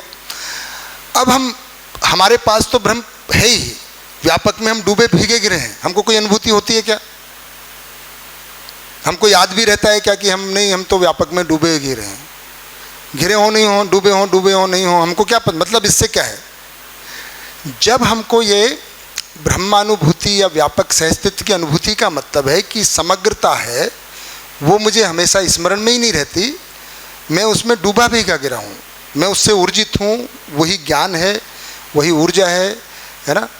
ये पूरे अस्तित्व, सहस्तित्व में नित्य निरंतर वास्तविकता है ना। तो ये एक विचार है कि सहस्तित्व है, इकाई डूबी भीगी गिरे हैं, तो ये तो विचार है, ये इसकी मुझे कोई अनुभूति नहीं है। पर ऐसी अनुभूति हो जो कि समझ का, अब ये संबंध को पहचाना इसका फल हुआ ना, जैसे हमने कहा मान्यता से भी जब भाव पैदा हो जाता है ना। जैसे ही पता चला, अब ये इतने प्यार से बोल रहे हैं, पता चला इसने हमारी भैंस मारी थी, अब कैसा भाव आ जाएगा, कैसा आएगा हमारी भैंस चुरा के ले गई थी, तो ऐसा स्नेह का भाव बना रहेगा क्या? तो भाव बदल गया एकदम कोई घटना से ही। ऐसे ही व्यापक में मैं डूबा गिरा हूँ, इसका पूरा समझ में आ जाए अच्छे से, तो उससे कुछ भाव तो बनेगा ना। उसकी संज्ञा परमानंद है कि कोई फिर जो है ना, ये क्या वास्तविकता है, ये ना कभी खत्म होने वाली है, निरंतर है। तो नित्यता का, निरंतरता का, स्वास्थ्यता का, और मैं भी हमेशा हमेशा के लिए, जो आत्मबोध की बात कल हेमलाल भाई के साथ हो रही थी कि मैं भी जीवन हूँ, मैं भी गठन पूर्ण हूँ और व्यापक भी, हम दोनों अब हमेशा हमेशा के लिए और किसी चीज़ की जरूरत भी नहीं है। सुख के लिए यही पर्याप्त है, शरीर की भी जरूरत नहीं है। भाई सुख की तो तलाश थी, सुख तो मिल गया, अब ये कभी कम होने वाला है क्या? ऐसा कभी लगता है कि व्यापक नहीं रहेगा? कभी लगता है ऐसा कि व्यापक कभी नहीं रहेगा? है वो तो हमेशा ही रहेगा। तो इसकी अनुभूति हमेशा बनी रहेगी, मैं भी, और ये भी साथ में हो जाए, मैं भी बना रहूँगा। ये दोनों एक साथ जब हो जाती हैं, आत्मानुभूति और ब्रह्मानुभूति या सत्यानुभूति, इस संयोग से तो ये मेरा सुख हमेशा के लिए निरंतर हो गया ना। फिर तो भाई रसगुल्ला कभी मिल सकता है, कभी नहीं मिल सकता, अगर मेरे सुख का आधार रसगुल्ला है ना। संबंध है, इस शरीर यात्रा में है, अगले शरीर यात्रा में पता नहीं कैसी पत्नी मिले, कैसा पति मिले, है ना, झगड़ा हो नहीं हो, है ना। यहाँ जो विश्वास सम्मान इसने बना था वो हो पाए नहीं हो पाए, तो वो दीर्घकालीन है शरीर यात्रा। लेकिन अगर मेरा सुख व्यापक के साथ जुड़ गया, सहअस्तित्व के साथ जुड़ गया, तो वो हमेशा हमेशा के लिए, शंकर भाई, राजेश भाई, भरत भाई, सुनिश्चित हो गया, वही निरंतर सुख है, वो निरंतरता ही परमानंद है। तो ये अनुभूति आत्मा ही कर सकती है। अभी एक हमारा संडे को गोष्ठी चलता है, तो उसमें कोई भाई बोल रहे थे कि इसका लॉजिक क्या है। तो भाई लॉजिक तो ये है कि मैंने उनको पूछा कि अच्छा ये बताओ, खाना पेट में ही हजम क्यों होता है, आँख में क्यों नहीं हो जाता है, सिर में क्यों नहीं होता? भाई लॉजिक क्या है? ऐसी व्यवस्था है। तो ब्रह्मानुभूति का जो योग्यता है वो आत्मा में ही है, मन में नहीं है। मन आस्वादन लेता है, वही मूल्य मूलक और लक्ष्य मूलक आस्वादन, फिर उसको कहेंगे, उसको सुख कह रहे हैं। जो मन आस्वादन लेता है उसको क्या कह रहे हैं? सुख। लेकिन जो व्यापकता की, सहअस्तित्व की, सत्यानुभूति बोले, बहुत सारे शब्द मिलेंगे आपको, तो मैं सारे शब्दों को एक साथ बोल देता हूँ। ब्रह्मानुभूति, सत्यानुभूति, सहअस्तित्व में अनुभूति, है ना, मूल्यों में अनुभूति, वो सब एक ही चीज़ है। यानी आत्मा ने व्यापकता को पहचान लिया है, पारग्याम्यता को पहचान लिया है, और उसकी अब निरंतरता है। अब ये व्यापक कोई भूलने वाली चीज़ है भी नहीं वैसे भी, है ना। एक बार अनुभव हो गया तो निरंतर बना रहता है। इसी स्थिति को जो अनुभव कह रहे हैं आत्मा का, और फिर प्रमाण है। तो प्रमाण क्या है? जानने मानने के तृप्ति बिंदु के रूप में प्रमाण मुझको मिलता है। जीवन में जो प्रमाण है कि अब जो जानना था, जो मानना था, वो पूरा हो गया। उसी के फलन में जो परमानंद की बात कह रहे थे, वो परमानंद की अनुभूति होती है। अनुभव हुआ आत्मा में, आत्मा ही कर सकते हैं। तो ये अनुभव की स्थिति इसकी बनी रहती है, तो परमानंद की स्थिति बनी रहती है। ये आत्मा की स्थिति है। तो आत्मा में जो प्रमाण क्रिया है, अच्छा मैंने थोड़ा सा शब्दों को मैं बदलूंगा, है ना। अनुभव को यहाँ लिखना है, आत्मा को थोड़ा इधर लिखना है। तो जिन्होंने लिख लिया है अब काट के लिख लें अब क्या कर सकते हैं, मेरे पास तो सुविधा है, मैं मिटा सकता हूँ, आप देखें, या तो दोबारा से लिख लें, उस एक ही लाइन को तो करना है थोड़ा सा, है ना। मैं थोड़ा ब्रह्मानंद की व्याख्या में खो गया राकेश भाई, मुझे पता ही नहीं चला मैंने कहाँ। हाँ राजा भैया, एक प्रश्न बार बार आ रहा है भैया। हाँ भैया, जो व्यापक माने आत्मा का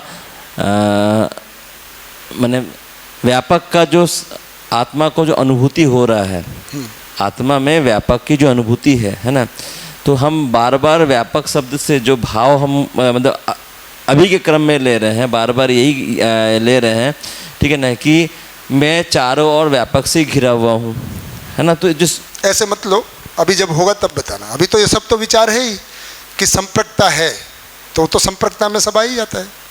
उससे अलग कुछ कहना है तो बताइए। हाँ भैया, मतलब वो जो भाव पक्ष है ना भैया, जिस भाव पक्ष में जो एक अलग सा आभास हो रहा है, एक अलग हाँ, अगर आपको हो रहा है तो बहुत बढ़िया है। नहीं, एक अलग आनंद वो वाला, तो वो जो हम जब ऐसा व्यापक को जब बोलते हैं, तो वो जो है और अभी जो आप ब्रह्मानुभूति जो बोल रहे हैं वो हल्का से एक रहस्य वाला पुट जा रहा है उसमें भैया।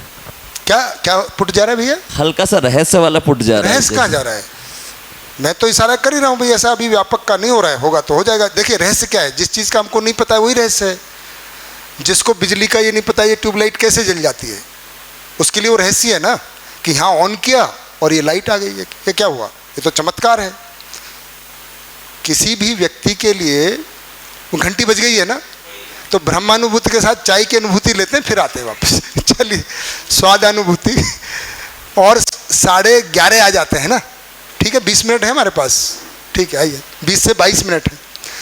तो राजा भैया इसको सोचें, है ना, ये रहस्य उसी के लिए है जिसको नहीं पता है। नागराज जी के लिए कोई रहस्य नहीं है, ये अनुमान पूर्वक लगता है कि ऐसा होता होगा। जैसे इंजीनियर को कोई ट्यूबलाइट रहस्य लगता है, उसको तो सारा सर्किट दिखता है, बिजली बनने से लेकर और बीच में ट्रांसफार्मर